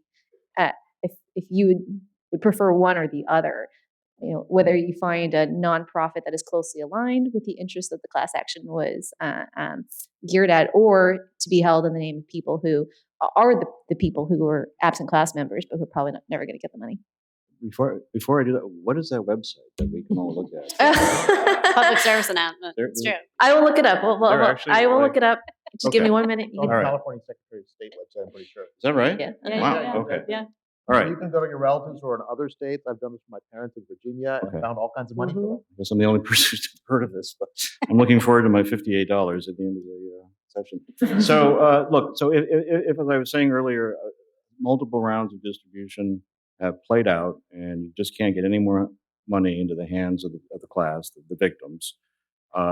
I would not favor having the money go to the state. I think it should go to a charitable group, an educational group, an NGO, something that is in service to the spirit of the litigation. That's one way of looking at it. Something that is in service to or related to what you were trying as plaintiffs to accomplish in the litigation. If it's a Google privacy case, it could be anything. I'm just thinking off the top of my head. I've authorized awards in similar circumstances to litigation groups that sue to protect privacy interests, to the I'm embarrassing myself, but Berkeley has some kind of a IP thing that does privacy. I don't know the name of it. Samuelson, maybe? Something like that. The Samuelson, my apologies if I'm getting it wrong, but in a cell phone case that was privacy related, we couldn't get the money out, and we gave a fairly substantial amount, or I authorized giving a fairly substantial amount to this Samuelson group, which does research and advocacy on the statutory level, government level for privacy issues. So that would be my preference. That's really helpful. And in exchange for answering my question, Oh, it is yes. the California State Controller's website, sco.ca.gov. You can thank me later. Okay, so moving on to reverse auctions. Let's talk a little bit about that. Jennifer, can you sort of run down what a reverse auction is and how you sort of see the issue? Absolutely. So the issue of reverse auctions is certainly in the employment world a very major issue that is challenging certainly for the plaintiff side. And a reverse auction is essentially where a defendant shops around to various plaintiff's attorneys to settle a class action case for the lowest price. And for obvious reasons, from a plaintiff's perspective, this is a very bad outcome because it results in less compensation for class members. There is the California Employment Lawyers Association. It's the trade association for plaintiffs' employment lawyers. And especially in wage and hour and other areas of employment class actions, reverse auctions are quite frequent. And I've been on both sides of this issue where, we have a great case, it's getting litigated, and all of a sudden we find out that some other law firm that's done no work, is filed after us, is settling it for a bargain basement price. On the other hand, I've also been on the other side of the situation where we have a case, we realize it is a challenging case, we settle the case, and someone objects to it, either because they genuinely think that they could do better, that it's not a reasonable amount, or oftentimes because they want to hold the class action settlement hostage in order to extract fees for themselves as objectors' counsel. So it's a problem. As part of CELA, there was a group of people who put together a reverse auctions policy. It is available on the internet. Anyone can look it up. It's a really great document that talks about protocols for attorneys who work in this space. And to sum it up in a nutshell, the idea is if you have one of these cases, and if your goal is to recover money for workers, or in other contexts to get compensation for your clients and absent class members, you should really be working together and not allowing defendants to divide and conquer. Right. Is this something you see in your practice? I certainly haven't heard the term reverse auction in this context. Reverse auction to me has to do with procedure. Actually, I think really pioneered in the Northern District of asking different plaintiffs' counsel who want to represent a class to make proposals for how much they're going to take in terms of counsel fees. So this issue that you're raising now, Jennifer, I'm not sure I actually see the issue. I mean, I can understand the issue from your perspective as one set of plaintiffs' lawyers. But in terms of thinking about it in terms of the class, whether it's workers or consumers, or the public interest, I don't really see an issue because as a defendant, if I'm being sued by 4 sets of lawyers all representing the same group of workers or consumers or companies or whatever, and I settle with one, that settlement has to go through an approval process. And in the approval process, there's a judge, perhaps a very scrutinized judge with a lot of subjecting the settlement to a lot of scrutiny. and there's an opportunity for people to object. And so if the settlement's not fair or it's a lowball settlement or something, that should get evaluated in the approval process. And if it's a reasonable settlement, it'll get approved. And if it's not, it won't. So I'm not really sure I entirely see the issue. Naturally, I disagree.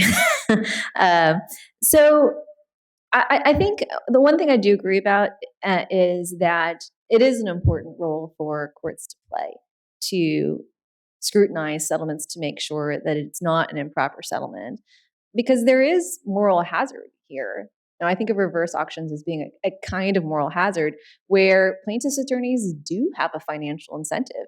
There is an incentive for a firm they can settle a large case if they haven't done a lot of work on it and make significantly more money than they've spent on it if they enter into the settlement. That doesn't mean that the amount of the settlement is actually adequate. And it doesn't mean that it adequately reflects the strengths of the case. And I guess the last thing I'd say is there is a variety of levels of scrutiny that courts pay to class action settlements. That's just a fact.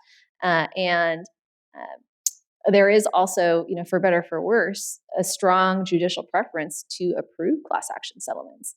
And so if that's the case and you're involved in one of these situations where you may very well have a case where you believe that you will get substantial compensation for your class members for a case that you've been litigating, and another party settles it for an amount that is inadequate but not zero, what do? You're really dependent on the court to see that there is an issue there. But I think even as you described it, the moral hazard is on both sides, right? So you're describing a moral hazard where the different lawyers have an incentive to settle for a lowball amount. But even if the settlement is reasonable, there's a moral hazard in the sense that other lawyers, plaintiffs' lawyers, have an incentive to come in and object and claim that the amount is too low. So I'm not really sure that it seems to me that the moral hazard is greater or less on one side or the other. So I don't know what else we can do other than rely on the courts to evaluate settlements, evaluate objections, and try to determine whether the settlement is fair. Judge, do you see this issue in your courtroom? But yes, but in a somewhat different way. We've been sort of talking about the back end, towards the settlement stage. For me, it really is more of a case management issue that I deal with at the front end, and that is, I want to know from the day you come in if there are similar suits pending in other courts.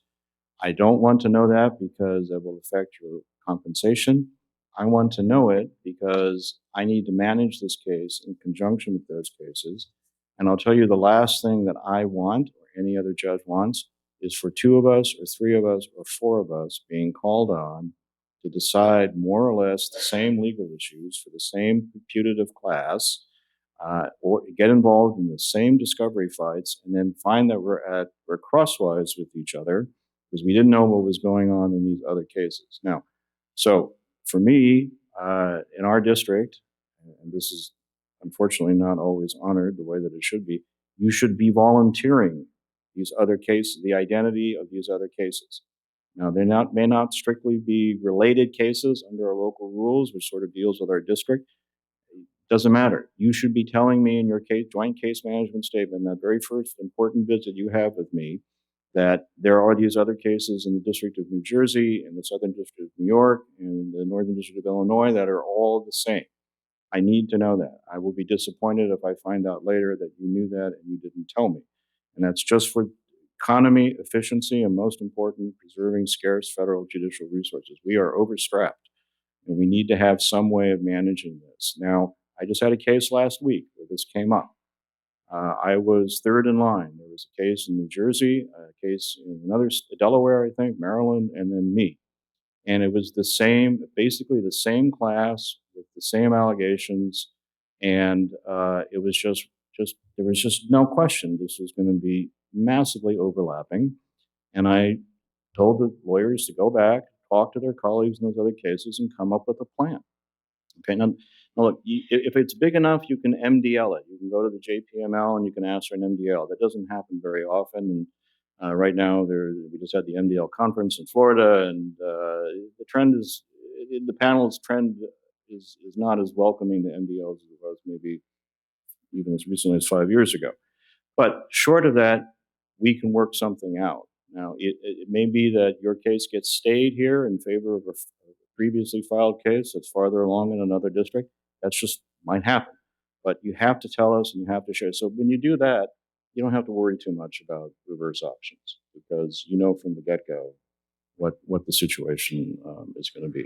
But if you're a plaintiff's lawyer and you're worried about it, tell the judge, there are these 4 other cases out there. Or more often, the defendants say it because they're outraged that they have to be in 4 different courts defending the same case. But one way or the other, you have to speak up and let the judge know that this is the situation and do it the very first time you come in. Because that's when the planning gets done or at least gets started in earnest, and you have to be candid about it. Okay, one final topic to tackle, which is settlement classes. So for the uninitiated, settlement class, meaning the parties reach an agreement to settle the case prior to class certification. So as part of getting the settlement approved, they have to ask for the court to certify a settlement class. Judge Donato, what kinds of issues do you see when people are coming into your courtroom to ask for certification of a settlement class? We have 5 minutes. top 3 issues that you see. Well, let me duck that just slightly by reminding all of you, and in fact pleading with all of you, to please, before you file any preliminary approval papers, look at our Northern District guidelines. We have a wonderfully comprehensive set of guidelines. It was developed by you all. It was a committee, defense lawyers and plaintiffs lawyers who worked this all out. It was, of course, reviewed and approved by the judges. But we're all on board. We just updated it in August of this year with a new provision about data security for settlement administrators. Settlement administrators often get an enormous amount of PII, personally identifying information, for class members, social security numbers, bank account numbers, Venmo information if they're doing that, all sorts, home address, all sorts of things. And until recently, we've had no protections on how that data is safeguarded. We're the very first district, as we often are, we're the very first district to implement these, but just read them and follow them and give us the information that is in there. We see a ton of these things every month, every year. We see an enormous amount. It really helps us if you have a standardized, if you follow the guidelines and just give us all the information we need in that framework, so that we can go through your settlement and see whether it's reasonable, just, and adequate as Rule 23 and due process requires. So, I mean, yes, we could talk for hours about other settlement issues, but while you're all here, I just wanted to do a PSA from the court. Please follow the guidelines, and just for fun, look at the data security. It's really interesting and I think very useful. And as I said, we're the first district to do it, and it's something you have to report on now too. You have to do some work with your proposed settlement administrator to make sure they have good data security practices for class members. So Rahit, let me sort of put a finer point on the question. So do you think it's okay to have a settlement class that looks different than the way the class is originally defined in the complaint? Yeah, I do. I don't really see an issue per se with the settlement class that has a different definition, narrower or broader than the original class. There's lots of reasons that happens in litigation. One reason it might happen is that the facts change. As we were just talking about decertification, and the facts change during litigation. Plaintiffs and the parties may realize that the allegations apply to a larger group of people or a smaller group of people than was originally thought. That's one way. Another issue that I think we've talked about some is there are often classes that are filed only as California actions, California plaintiff class. And then during settlement, it becomes a national class. And I don't see any particular issue with that. It's very common, I think, for plaintiffs to rightfully limit themselves to California law because it's very difficult to litigate and try a case with 50 state laws. I mean, that's just very not plausible, not manageable. But settlement is different, and you can settle across multiple jurisdictions without too much problem, since manageability is not one of the important factors for a settlement class approval. And Jen, you want to weigh in on that and on sort of choice of law issues more broadly? Well, on the issue of consistency between the complaint and the settlement, I agree. It's not a problem to change it. If you plead the class definition in one way and you go to mediation and you settle for a broader group of people, I think so long as you've actually done the discovery, that you're making a fair exchange that reflects the value of the claims that weren't in the complaint, then you do that. Although I think most judges are going to have you amend the complaint. But I think if you amend the complaint and the language of how you define the class is exactly the same in both, it shouldn't be a problem. I think it can be, however, sometimes a sign that that there may be claims released in a settlement that were not adequately valued in the settlement, for instance. So if you did see a significant change in what was pled in an original complaint, and then all of a sudden you get the settlement and it's much, much broader, I think that would be cause for the judge to want to look under the hood and make sure, well, did you actually do this discovery? Is this a fair settlement and adequate for the claims being released? But so long as that's the case and the judge is satisfied, I don't see a problem with it. So the guidelines require you to say this. Guidelines require you to tell us that the proposed settlement class differs from the class stated in the complaint. This is why you should look at the guidelines, because it's all built in there. You have to do what Jen just said. Tell me why you went from a class of California to all of a sudden it's the entire Western Hemisphere. You have to do that, okay?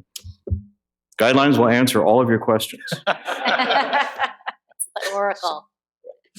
Right? Any sort of last words on that part in terms of sort of manageability of settlement classes? No, I'm watching the clock, so I'm going to say no. Okay. All right. That's the end of this panel. Thank you all very much. We have another 10-minute break, and then we'll be back. Could to I the panel. report one thing before we go from our audience online? Apparently, on the service awards, there is already a pending cert petition from the Second Circuit in a case called Highland versus Navient. So it's already been fought. Very interesting. Thank you. You are good at predicting. Yeah. See, yeah. Nicely done. Good to see you. So our last panel is going to focus more broadly on recent developments in class certification and class action cases. So I'm just going to give a brief introduction for our final panel. I'd like to welcome all of them here today and thank them for taking the time out of their very busy lives to participate. We'll start with Judge Orrick. Judge Orrick received his undergraduate degree at Yale in what the kids these days are calling the last century. But I fall into that category too. So he then went on to graduate with his law degree from Boston College and had an illustrious career as a lawyer, first as a legal aid lawyer, then as a private law firm partner, and then at the DOJ, Office of Immigration and Litigation, before being nominated by President Obama in 2012 and being on the bench since 2013. So he's almost had a decade on the bench of telling us all what to do. Thank you, Judge Orrick, for being here today. Elizabeth Cabraser really needs no introduction, so I'll make it quick. She is a partner at Leaf Cabraser, Hyman & Bernstein. She earned her undergraduate and law degrees at the University of California, Berkeley, and she went on from there to run one of the largest law firms serving clients seeking redress for financial and consumer harm, anti-competitive practices, harmful drugs and products, and illegal employment practices. She is one of the country's foremost civil litigators and is an extreme expert in all things class action. We're very fortunate to have her with us today. And finally, Jeff Recker is a partner at Paul Weiss in the New York office. He earned his undergraduate degree at Johns Hopkins and his law degree at Cornell.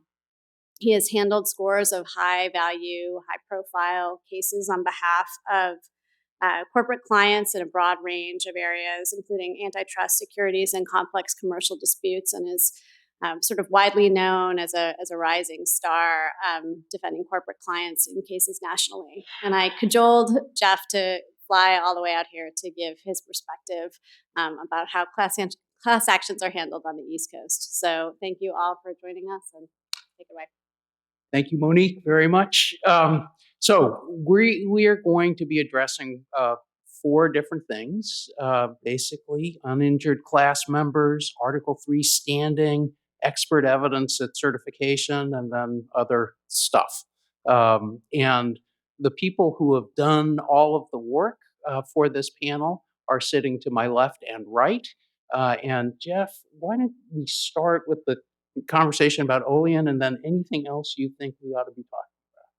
Happy to. And let me say first that I hope everyone profitably used their break to check the website of the California Controller's Office. That seemed important.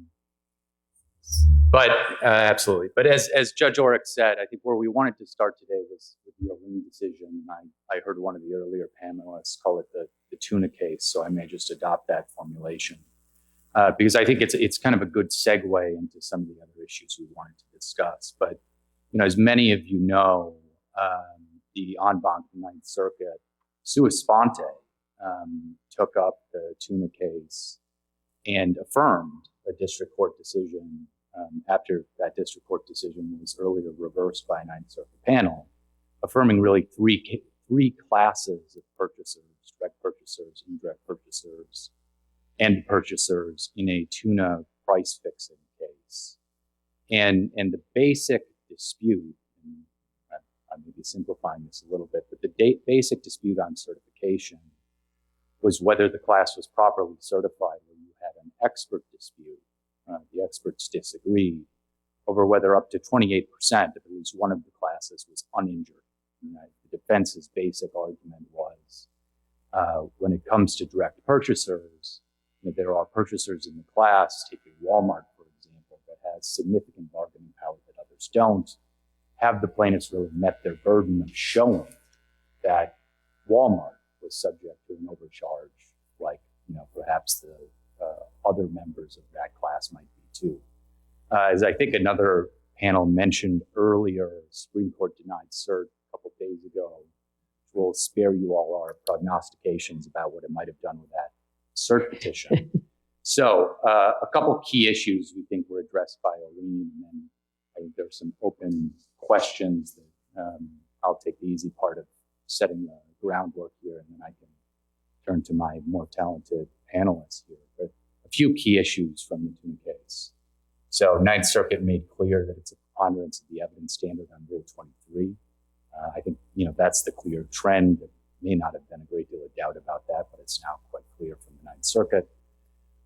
Ninth Circuit rejected a rule that more than a de minimis number of uninjured class members defeats predominance. That, I think, creates a circuit split. I think the en banc Ninth Circuit in their decision might disagree with me on that, but we didn't run these slides by them. So two other quick points. Article 3 standing, very much related to the predominance issue, uninjured class members. Ninth Circuit said Article 3 standing was sufficient, at least at the certification stage, where there's common evidence presented that could show a common class-wide injury. They also went a little bit out of their way, from my perspective, in a footnote to overrule a statement in Mazzo, Ninth Circuit, a couple of years ago, that had said Article 3 standing was required at class cert. They made clear that it's not required at a very minimum for injunctive classes where one of the named plaintiffs can show Article 3 standing. Last point on issues addressed by Olean.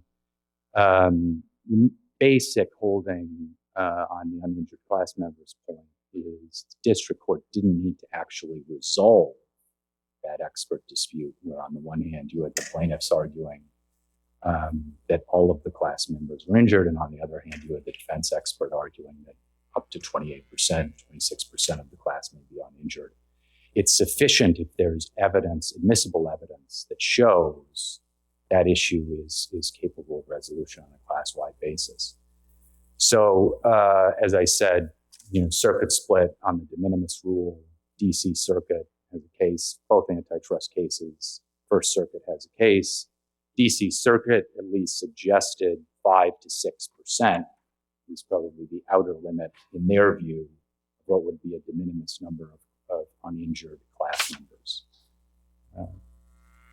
So with that, let me kind of tee up a couple open issues we wanted to talk about, some in more detail, and we can work our way through. But there's certainly a question, I think, that is now raised by the Ninth Circuit's decision about how many uninjured class members are, as I put it, too many. Where is the line between a fatally overbroad class and a fail-safe class that only includes injured class members? Well, to start out with, and by the way, thank you everyone for being here. And it's a little daunting to follow two absolutely spectacular panels, but we'll try our best here and amplify some of those points. I think the first thing to remember with respect to, the most recent event in Olean, which is the denial of Supreme Court review, is that the Supreme Court isn't going to be answering these questions anytime soon and may or may not be interested in answering them at all. Certainly wasn't interested in answering them in the way that the Olean case teed them up, for which we thank heavens for the en banc opinion, at least on the plaintiff's side. But I will say what you need to remember when you're looking at this debate over the de minimis rule and how many uninjured, in quotes, class members it would take to defeat class certification, this has come up in all of the cases that we've cited to you, and indeed most frequently comes up in the antitrust context because of the specific way that antitrust damages experts approach the issue of class-wide impact and class-wide damage, which are the big common issues in antitrust litigation. And Rule 23 is a trans-substantive rule. So the same procedural rule applies to class actions in all sorts of substantive and factual contexts. Antitrust is really a specialist area. This would be approached much differently, for example, in an employment class action or a consumer class action or a financial or securities fraud class action. Not to say that the issue isn't present in those cases, but it's present in different ways. And one reason I think it comes up in high relief in antitrust cases is because the damages models are based on the totality of the class. And there will be a class-wide damages that will be sought, and the jury's going to have to figure that out. In other contexts, it really doesn't matter at the class certification stage whether anyone who fits the class definition is, quote, injured or uninjured, damaged or undamaged, because class membership isn't going to entitle that class membership to anything that they can't prove up individually in terms of their own damages, or that can't be established from, say, the defendant's records. If the defendant's records show that you were not overcharged on your credit card bill, come the class judgment, come the class settlement, you're not going to get any money.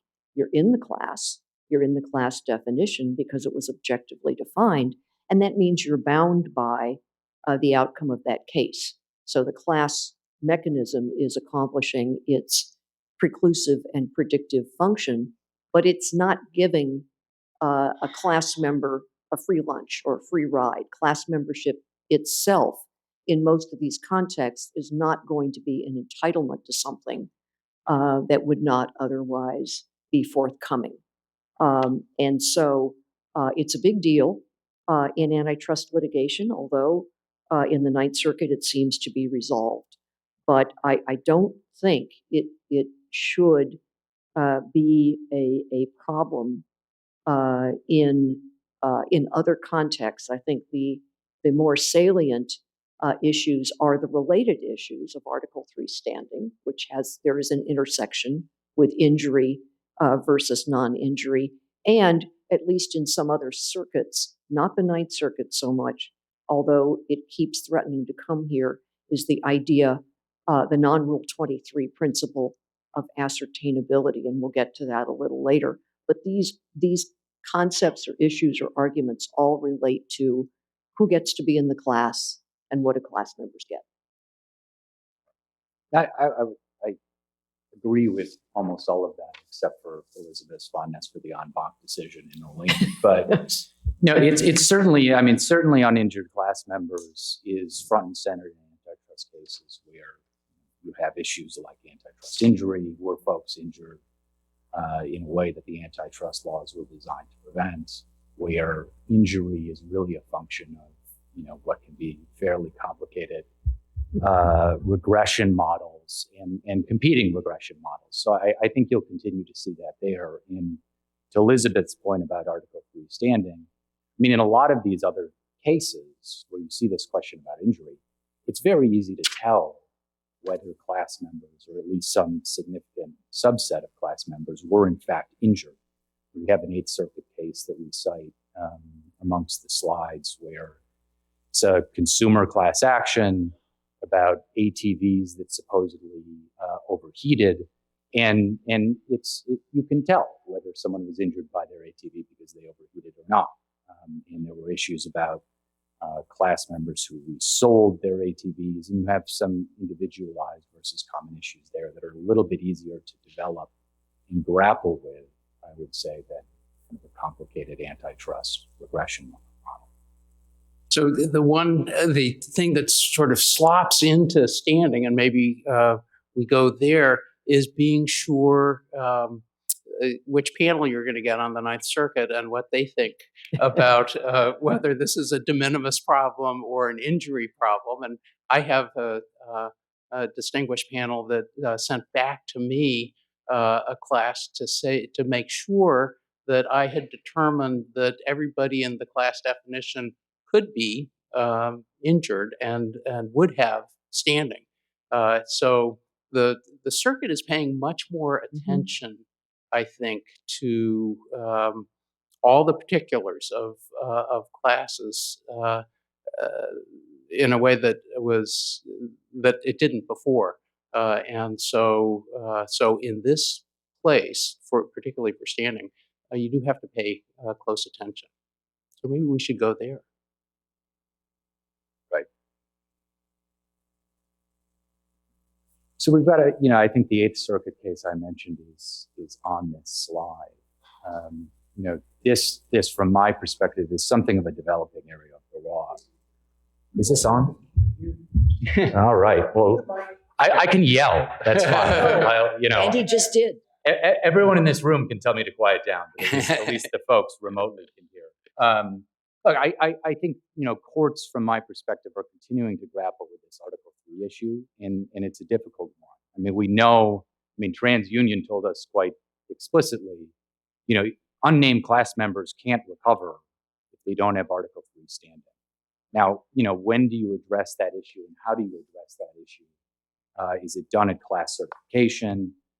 Some of those issues, I think, are continuing to be developed. The Eighth Circuit, at least, has kind of directly said, and they look at this, at least in the case we cite, a little bit more as a jurisdictional issue.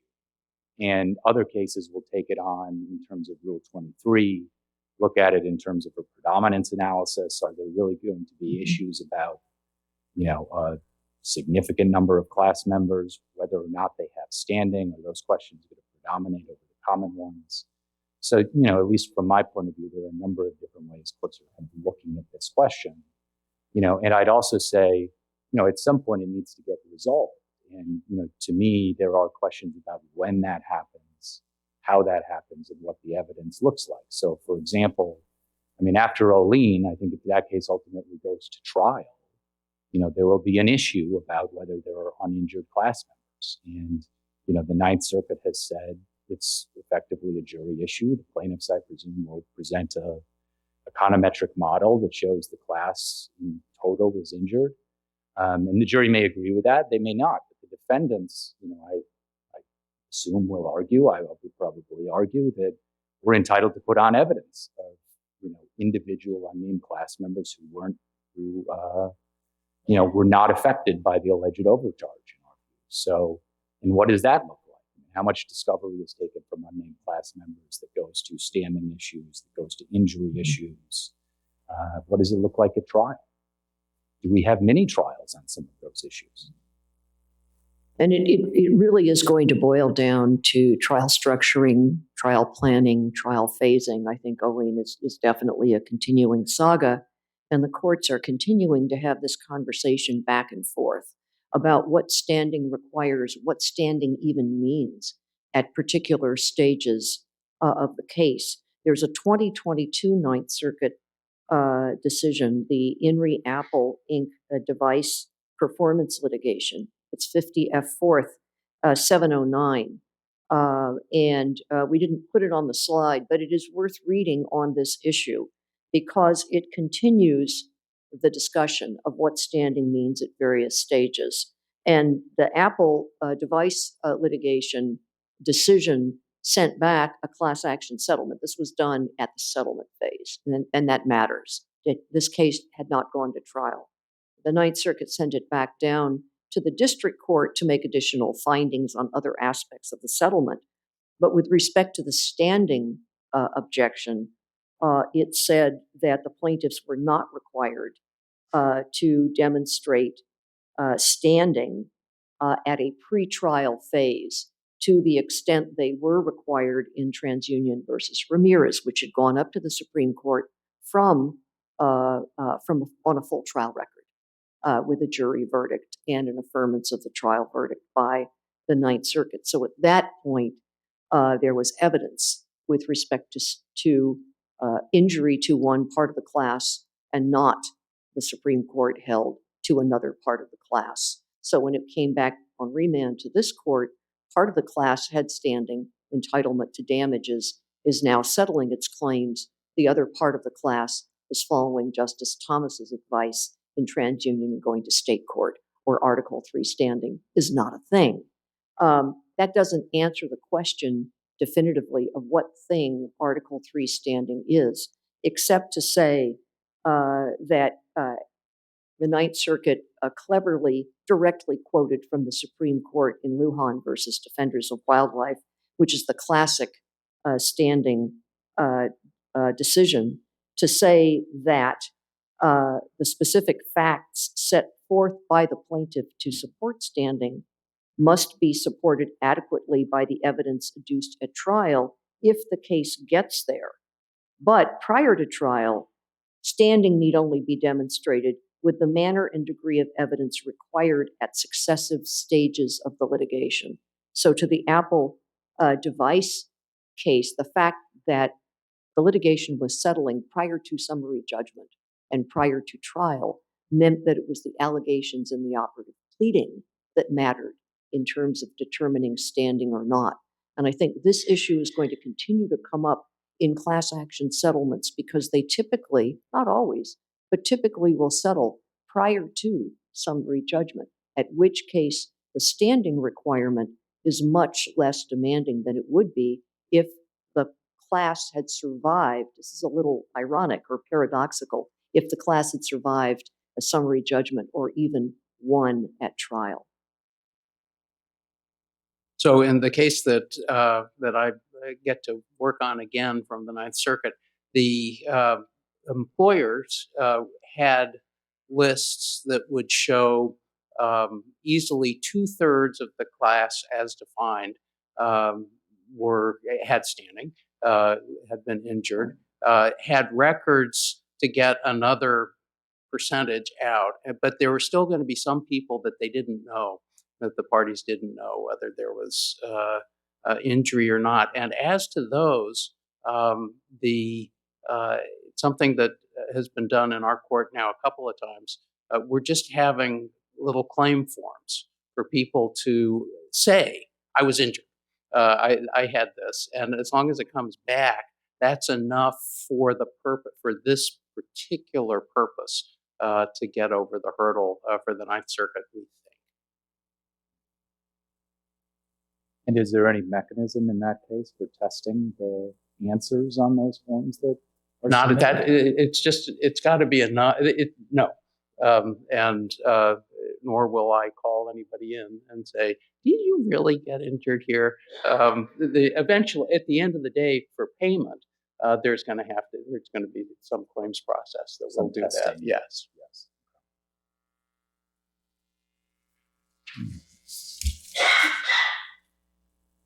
So let us shift to, unless Elizabeth, Judge Orrick, either of you had anything to add on standing, maybe we can shift to expert evidence, its certification. A couple points here we wanted to discuss. The first is application of Daubert certification, and whether and to what extent inadmissible evidence that fails Daubert, for example, might be considered for certification purposes. I'd be interested in Elizabeth's view on this, or Judge Ulrich's view on this. This Solly case in the Ninth Circuit, suggests that admissibility isn't dispositive. And, I think it at least contemplates you could have expert evidence that doesn't satisfy Daubert, that nonetheless suffices to certify a class. I'm curious about how that, whether that's applied as strictly as it might suggest, or whether the trend is towards Daubert and class certification admissibility kind of coalescing into one analysis. In other words, if you fail Daubert, can that evidence really satisfy a plaintiff's burden to demonstrate compliance with the Rule 23 requirements? Certainly, at least my reading from a couple of phrases in Olin is that the Ninth Circuit was looking to admissible evidence to conduct that analysis. And I think, like it or not, when we read the phrase admissible evidence, that's at least a suggestion that Daubert either was or could be involved or will be involved. Some of these cases have come up to the courts of appeal in situations where the defendant, for example, hadn't raised Daubert at the class certification stage. So some courts will find that that's been waived. They don't reach the issue of whether or not Daubert is required. And you have to really read the cases carefully. Nowadays, I think at least in the antitrust context, probably in employment cases and maybe others, the defendants are raising Daubert and are making Daubert challenges at the class certification stage. So they're not waiving it.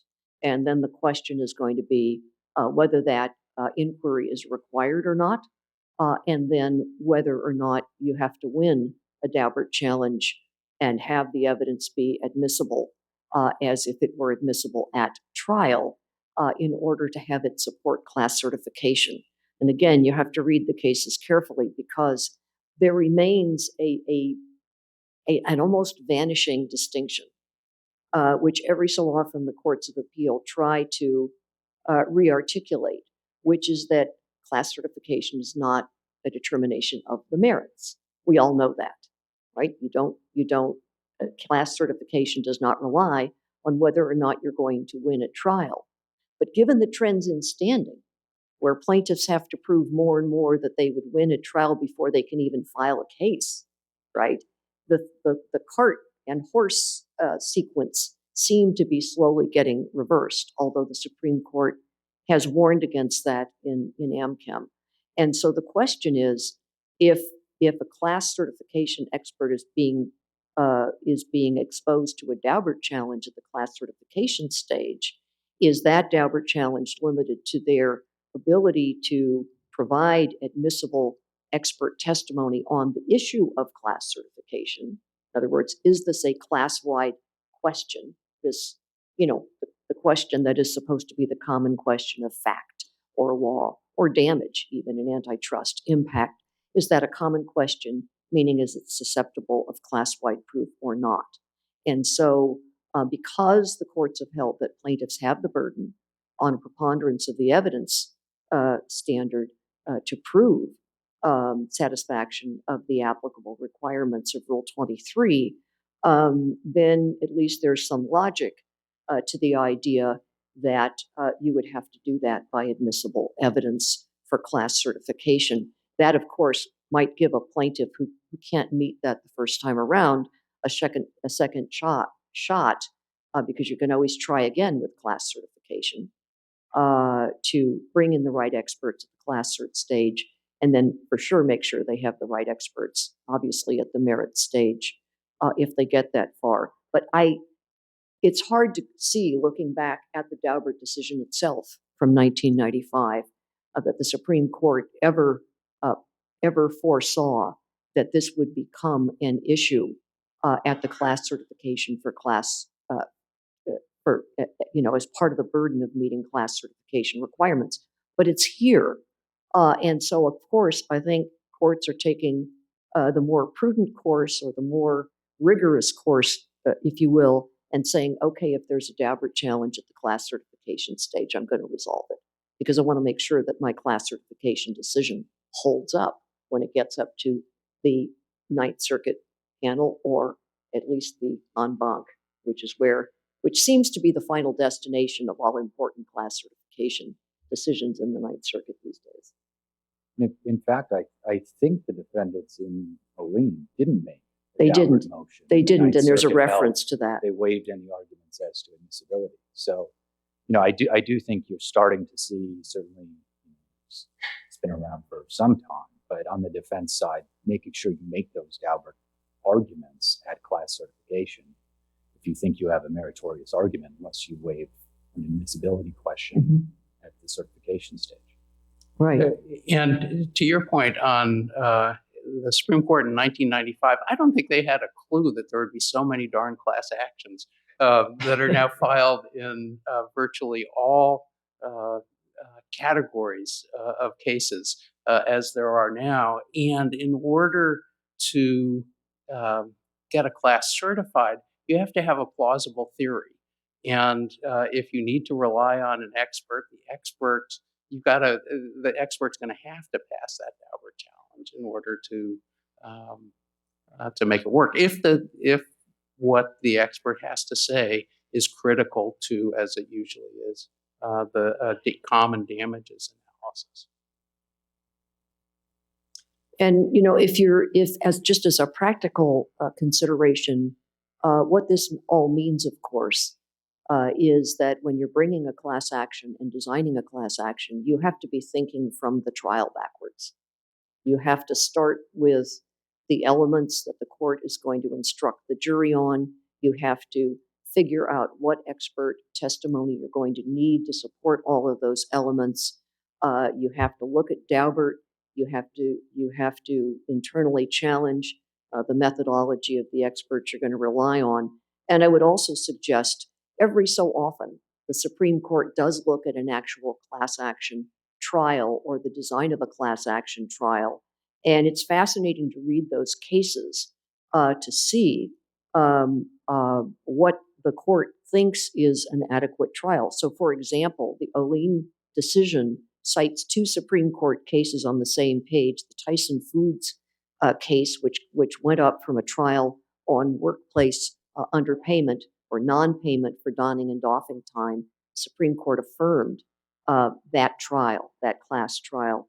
And the Amgen case, which was a securities case, where the Supreme Court basically set up the trial structure by saying the important common question is whether or not the representation or omission was material. And of course, that's a common question of fact based on an objective, reasonable person standard. Voila.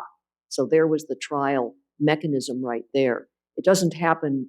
It doesn't happen that often. Of course, TransUnion also went up on a trial record, and instead of denying cert or affirming the verdict and the outcome of fact, that the court tried, I think, to clarify its standing formula in terms of injury in fact, and I think has simply provided more fodder for debate and conversation among the courts of appeals. We're still trying to figure out what, for example, in a privacy-related or data-related breach case, an injury in fact or a concrete injury actually is.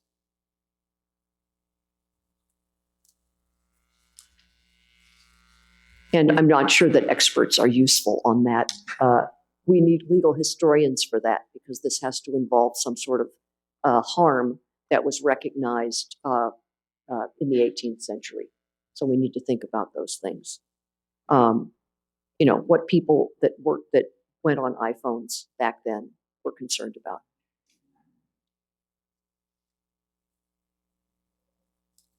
So shifting gears to kind of the next points on our expert checklist here, the impending revisions to Rule 702. Perspectives on whether that creates any sort of practical change to how courts look at expert issues, including at the certification stage? Well, first, the Rules Committee is never trying to do terrible things to people. It would like folks to read the rules. It would like folks to read the advisory committee comments to the rules. At least the advisory committee would like that. And I think there were sufficient amendments, ongoing amendments to drafts of the revisions of Rule 702 to, I think, mitigate most of the concerns that people had looking to that. Now, how it's applied in practice remains to be seen, but it is part of this larger trend of reliance on expertise and reliance on expertise that has been vetted, evaluated, and essentially approved by the court prior to trial or in connection with class certification as being reliable, so that the sphere in which the actual trier of fact ultimately operates has become a narrowed one, and the responsibility on the courts as gatekeepers has become more burdensome, or at least more time consuming. And I would say, just from the perspective of someone who litigates in class actions and mass torts, what has happened is that the biggest events, the most case dispositive events, are not the motions to dismiss, are not summary judgment. They are Daubert motions. And the biggest, every procedure has a price tag, and the highest priced procedure in any of these cases is the retention, development, discovery, and challenging of the experts. And again, I'm not sure that any of that was expressly intended, as the expert-related decisions and rules have evolved over time. But that's where we are. And regardless of whether we approve of or applaud how we got here, the reality is that's where we are, and that is what's going to matter more than any other single aspect of any case that relies on any sort of expertise. And they all do. There's not a single case anymore that involves a product or a service or a course of conduct that is not going to require a specialized expert in the pertinent field to opine, whether it's on liability or whether it's with respect to a damages model or remedy. No, I agree with, not to undermine our defense versus plaintiff dichotomy here, but I agree with a lot of that, of what Elizabeth just said. I mean, certainly, I think in expert intensive cases, think of things like antitrust as one example. You know, Daubert issues can be dispositive. They could certainly defeat certification in certain instances. They might be dispositive after certification. In terms of the revisions to Rule 702, they are, as they often do, supposed to reflect the current state of the law. I have some, at least from the defense side, some hope that the revisions to, and they are relatively minor if you look at a red line, but the revisions to, the discussion of a reliable application of a methodology, there are a number of decisions that, at least from my perspective, focus more on whether the method itself is reliable, to the sacrifice potentially of whether that methodology is applied in a reliable way based on facts of the case, the legal issues, the circumstances that are teed up, that experts actually address it.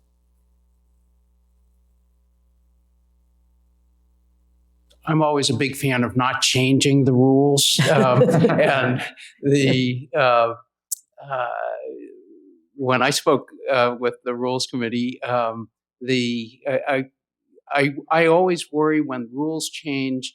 It just opens up a new front in litigation over things that we are already focusing on, and so I completely agree with both Elizabeth and Jeff. It is the battleground that you're all fighting over, or the Dauberts. I doubt that these revisions, one way or another, will do anything except for make life a little more difficult for me. So you're not interested in hearing my argument that the amendments to the rules means that we need to increase focus on the application of the expert's methodology. Jeff, I'm looking forward to it. Okay. Yeah, Okay. the amendments. It will be didn't- persuasive. Yeah, and mine will be that the amendment did not really change a thing. Don't worry about it. Everything that worked before works now. That's my favorite kind of argument. I'm already losing. I'm already. All right. Battle of the experts at certification. I think we touched on this a little bit Yes. before when we talked about O'Lean. So maybe we should, unless Judge Oric, Elizabeth, you had anything to supplement that with, maybe we can move on to our catch-all category of other observations. Elizabeth, do you want to start us off here? Sure. And some of this you heard more than a bit about on earlier panels, but that's not going to stop us, I think, from amplifying, although we won't contradict. First of all, and this is very important, and I will repeat the public service announcement about the Northern District of California's guidance on class action settlements. Please read it. There is increased scrutiny at the preliminary approval stage. Rule 23E was amended effective 2018 to completely change the way courts address the settlement of class actions and the process of settlement class certification. Everything you learned from any case you read before 2018, anything that you read in the Manual for Complex Litigation Fourth is wrong. And in fact, it's backwards. And don't file a brief with respect to preliminary or final class action settlement that somebody in your office wrote that does not directly cite the 2018 amendments to Rule 23, because it will be wrong. The factors will be wrong and the process will be wrong. And so what you heard about front loading is true at a vengeance. Everything that used to happen at the final approval stage to simply put, happens prior to preliminary approval. Courts disapprove settlements at the preliminary approval stage. They certainly do in the Northern District of California, because that settlement can't go out for notice to the potential class members unless and until the court makes a finding that it is likely to grant final approval and that it is likely to certify the class, if it hasn't already been certified, for settlement approval at the final approval stage. So no more preliminary certification of a class for settlement purposes. Doesn't happen prior to notice. No more, oh, this is just kind of the preliminary hearing and it's good enough and we'll tell you everything at the end after the notice has gone out. Courts don't want to wait and can't wait under the rule until the end. They have to get all the information up front. So it is well worth your while to read Rule 23E, to read the advisory committee notes to Rule 23E, and to read the decisions of this district, particularly with respect to preliminary approval that have come out since 2018, including the ones denying preliminary approval. Unfortunately, we as practitioners tend to learn things the hard way, and that's really one very hard way that many of us have learned a whole lot in a short period of time. And you have to change your head on this one, really. You really do. And it can be particularly difficult for those of us who think we know about class actions and have been doing it for a long time. Everything we know about the settlement approval process is wrong. There's a new way to do it. So that's my blurb on the first. And you point. should definitely do everything that Elizabeth just said. And if you're too lazy to do that, read this class action guidelines that we have on our website, which give you a very handy way to get into those issues. It is shocking to me how people don't actually look at the guidance that we have out here. And I'm sure prior panelists have told you that, but really it's all there. It's not that complicated.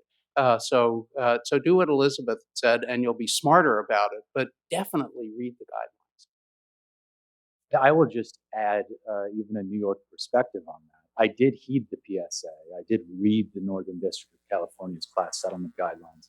They are an incredibly useful tool. I mean, it is great to have in one place particular issues, particular disclosures that judges are focused on that may come up. We don't have anything similar in the Southern District. And it can be useful. I mean, in my experience, I mean, there are, a lot of different judges who have unique issues they focus on when it comes to settlement approval. Often they come up sua sponte, either at a preliminary approval hearing, sometimes beforehand. And, being able to get some of that information out there in a form that is consistent with the guidelines, I think is a useful tool to maybe making sure some of those issues, or at least the issues that consistently come up in these circumstances, are addressed early on. Another thing, so I was telling my co-panelists, I had 3 of my 6 law and motion matters today were related to either certification or final approvals. When there is a difference between what you have told the judge is going to be the case, if your preliminary approval and final approval, explain it. There's usually a reason.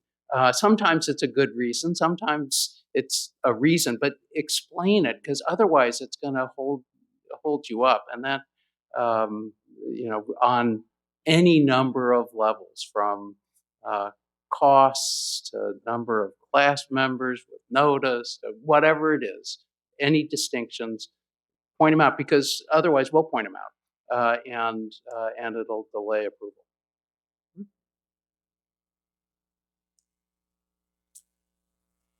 So there's 5 minutes. Okay, What more can we talk about? Well, I'll tell you. How about these? There's 2 issues that kick around and are kind of circuit splitty issues, or were. One of them is the ascertainability, judicially created requirement for class certification. We don't happen to have that in the Ninth Circuit. There's a case called Briseño versus ConAgra Foods, 844 F. 3rd 1121 from 2017, and the Ninth Circuit rejected the notion that there had to be a showing of administrative feasibility to identify class members in some way at the class certification stage. That's not the issue of who gets the money at the end. There would still have to be a prove-up. But at the class certification stage, does this concept of ascertainability have to be met? Ninth Circuit has said no. The Third Circuit was at the polar extreme of this and said yes. And even at one point a few years ago, it said in a retail consumer case, affidavits from the class members that they bought the cornflakes or whatever they were wasn't going to be enough to be ascertainable. And that created a furor because it jeopardized the ability to certify a lot of cases where the class members don't have records or don't have access to their records. Fortunately, the Third Circuit itself just took a much more practical approach to this ascertainability concept in a case called Kelly versus RealPage, which just came out, I think, last week, 47 F. 4th 202. And interestingly enough, it's a Fair Credit Reporting Act case like TransUnion. There's a lot of citation to TransUnion in it, which is also useful to read if you're concerned about standing. But it basically went back and said, look, if the defendant have some record somewhere, even if they're in multiple places, even though it's a pain in the butt to figure it out, we're not going to let this idea that it's a burden defeat class certification. So it's a very practical approach. I think it's going to go a long way toward eliminating this split or this debate about ascertainability, because it just brings it back to the fact specific, right? It's all about the facts. It's all about, is there a reasonable way to figure out at the appropriate time who's in the class, for making sure that they have access to the remedy and can prove entitlement to the remedy. And I would say this as a practical tip. These cases, particularly the FCRA cases, the antitrust cases, the employment cases, they can go on for years. So it is critically important at the very beginning of the case that you make sure that you negotiate an evidence preservation order that is going to preserve all the electronically stored information on customer records, employee records, whatever records the company has, because otherwise, doesn't have to be bad intention, doesn't have to be intentional spoliation. That electronically stored information is going to go away. by the time you need it, and it's not going to be there at the time of class certification or notice or figuring out a claims process in terms of allocating damages. And I don't think it's enough, with due respect to judges who tell us all that we know what we're supposed to preserve. We don't always know everything that we're supposed to preserve unless we talk to each other about it and figure it out. Once that evidence is gone, if it was electronically stored but stored no longer, there's no way of getting it back, and it creates all sorts of problems for certification, for trial, and for settlement. And malpractice. Well, yeah, there's that too. I would just highlight, certainly, I think most of my clients have a pretty good idea of how their preservation obligations work, and we work with them closely on that. But the ascertainability point is a good one. Oftentimes there are discrete systems, sometimes bespoke, that hold on to employee information, that hold on to customer information. And, I suspect most of us on the defense side would think about that and putting in place a preservation notice, but certainly there's no harm in trying to work that out early on. Maybe it helps both sides. Right, and the Rules Committee did see fit to add a rule that directly relates to the spoliation or destruction of electronically stored evidence in recognition of the problem. One more thing just before questions. You heard about 23C4 issue classes. Those are now accepted, at least in certain fact-specific contexts, by all of the circuits. If you're wondering about those, there's a very recent case from the Seventh Circuit called Bennett versus Dart. It doesn't have a citation yet because it was decided on Monday, November 14th. A spectacular panel of judges Easterbrook, Rovner, and Wood, for the second time, directed a district court to certify the pivotal common question in an ADA case for 23C4 determination.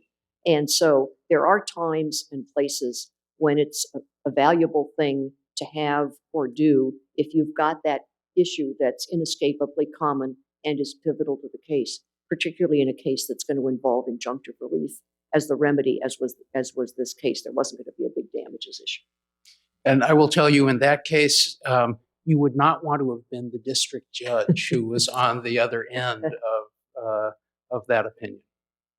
Read it. It's really skin crawling. We got a question.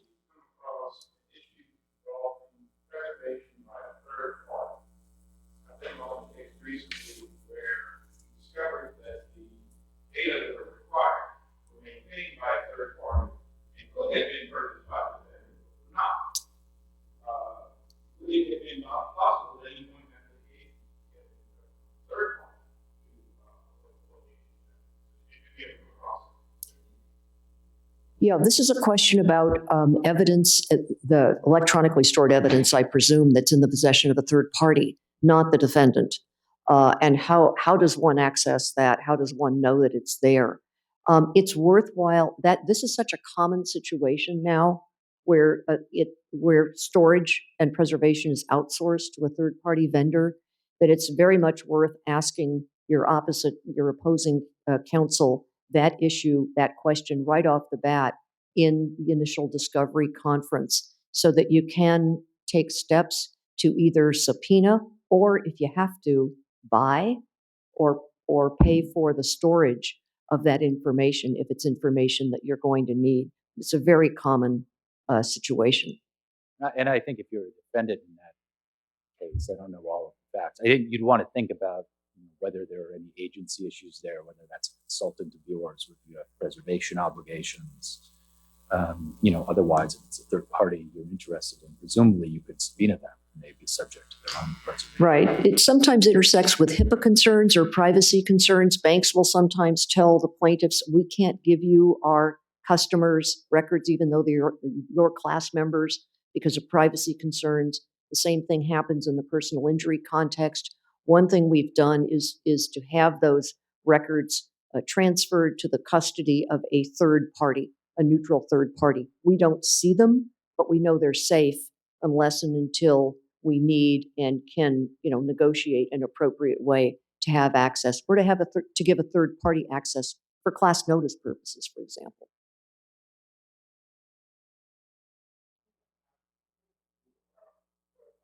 You-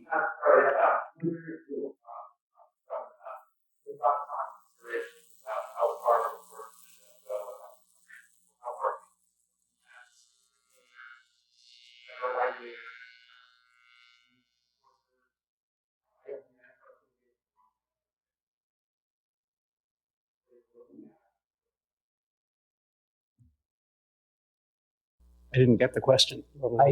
I think the question, let me know if I failed to capture it. How far do you go at the preliminary approval stage, looking at maybe the views of regulators, state Right. agencies, federal agencies? How do you consider their perspective on whether the proposed settlement is reasonable or not reasonable?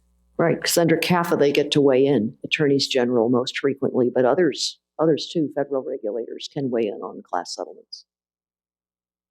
I'm not sure there's I'm not sure there's an answer to that. The more persuasive the reasoning of the entities, the better.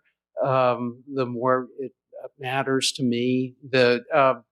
But I have a lot of respect for the government and governmental the state government here and the federal government, and so I pay pretty close attention to what they have to say.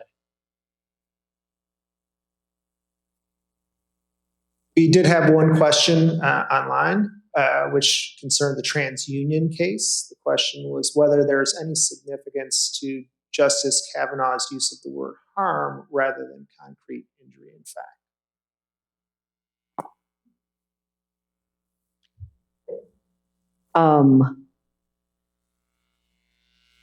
I don't know the answer to that question, and I hate to say I don't know the answer to that question. I was involved in the Supreme Court briefing on that, and I don't know what is in the minds of various justices or other judges when they're thinking about harm versus injury in fact versus a concrete harm or injury.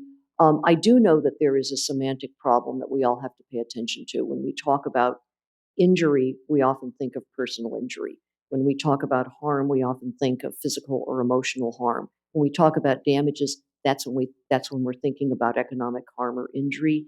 It's an interesting constellation of terms that we use, and I think that the only clear idea that I get from these Supreme Court decisions on standing is, again, the historical instruction to go back and look at what the law thought was problematic and colorable and actionable at the time, and then try to relate it to the sorts of harms and injuries and damages that we worry about today. And one very interesting area is that at the time, in the 17th, 18th century, dignitary torts were a big deal. So any imposition or slight to your reputation, your honor, your privacy, your freedom of movement, and your dignity as a person were actionable, were compensable, even before the personal injuries that we see people suffer today and that we represent people on today were a thing. So before compensatory tort damages for personal injury, there were compensatory tort and punitive tort damages for insult to the person. So think about whether an inaccurate credit report, for example, is an insult to your reputation or your own sense of dignity or sense of self. Is that actionable now in terms of statutory penalties? I think there's a lot of development post-TransUnion and post-Spokio on these issues, and the courts are going to be in the forefront of helping us all figure that out.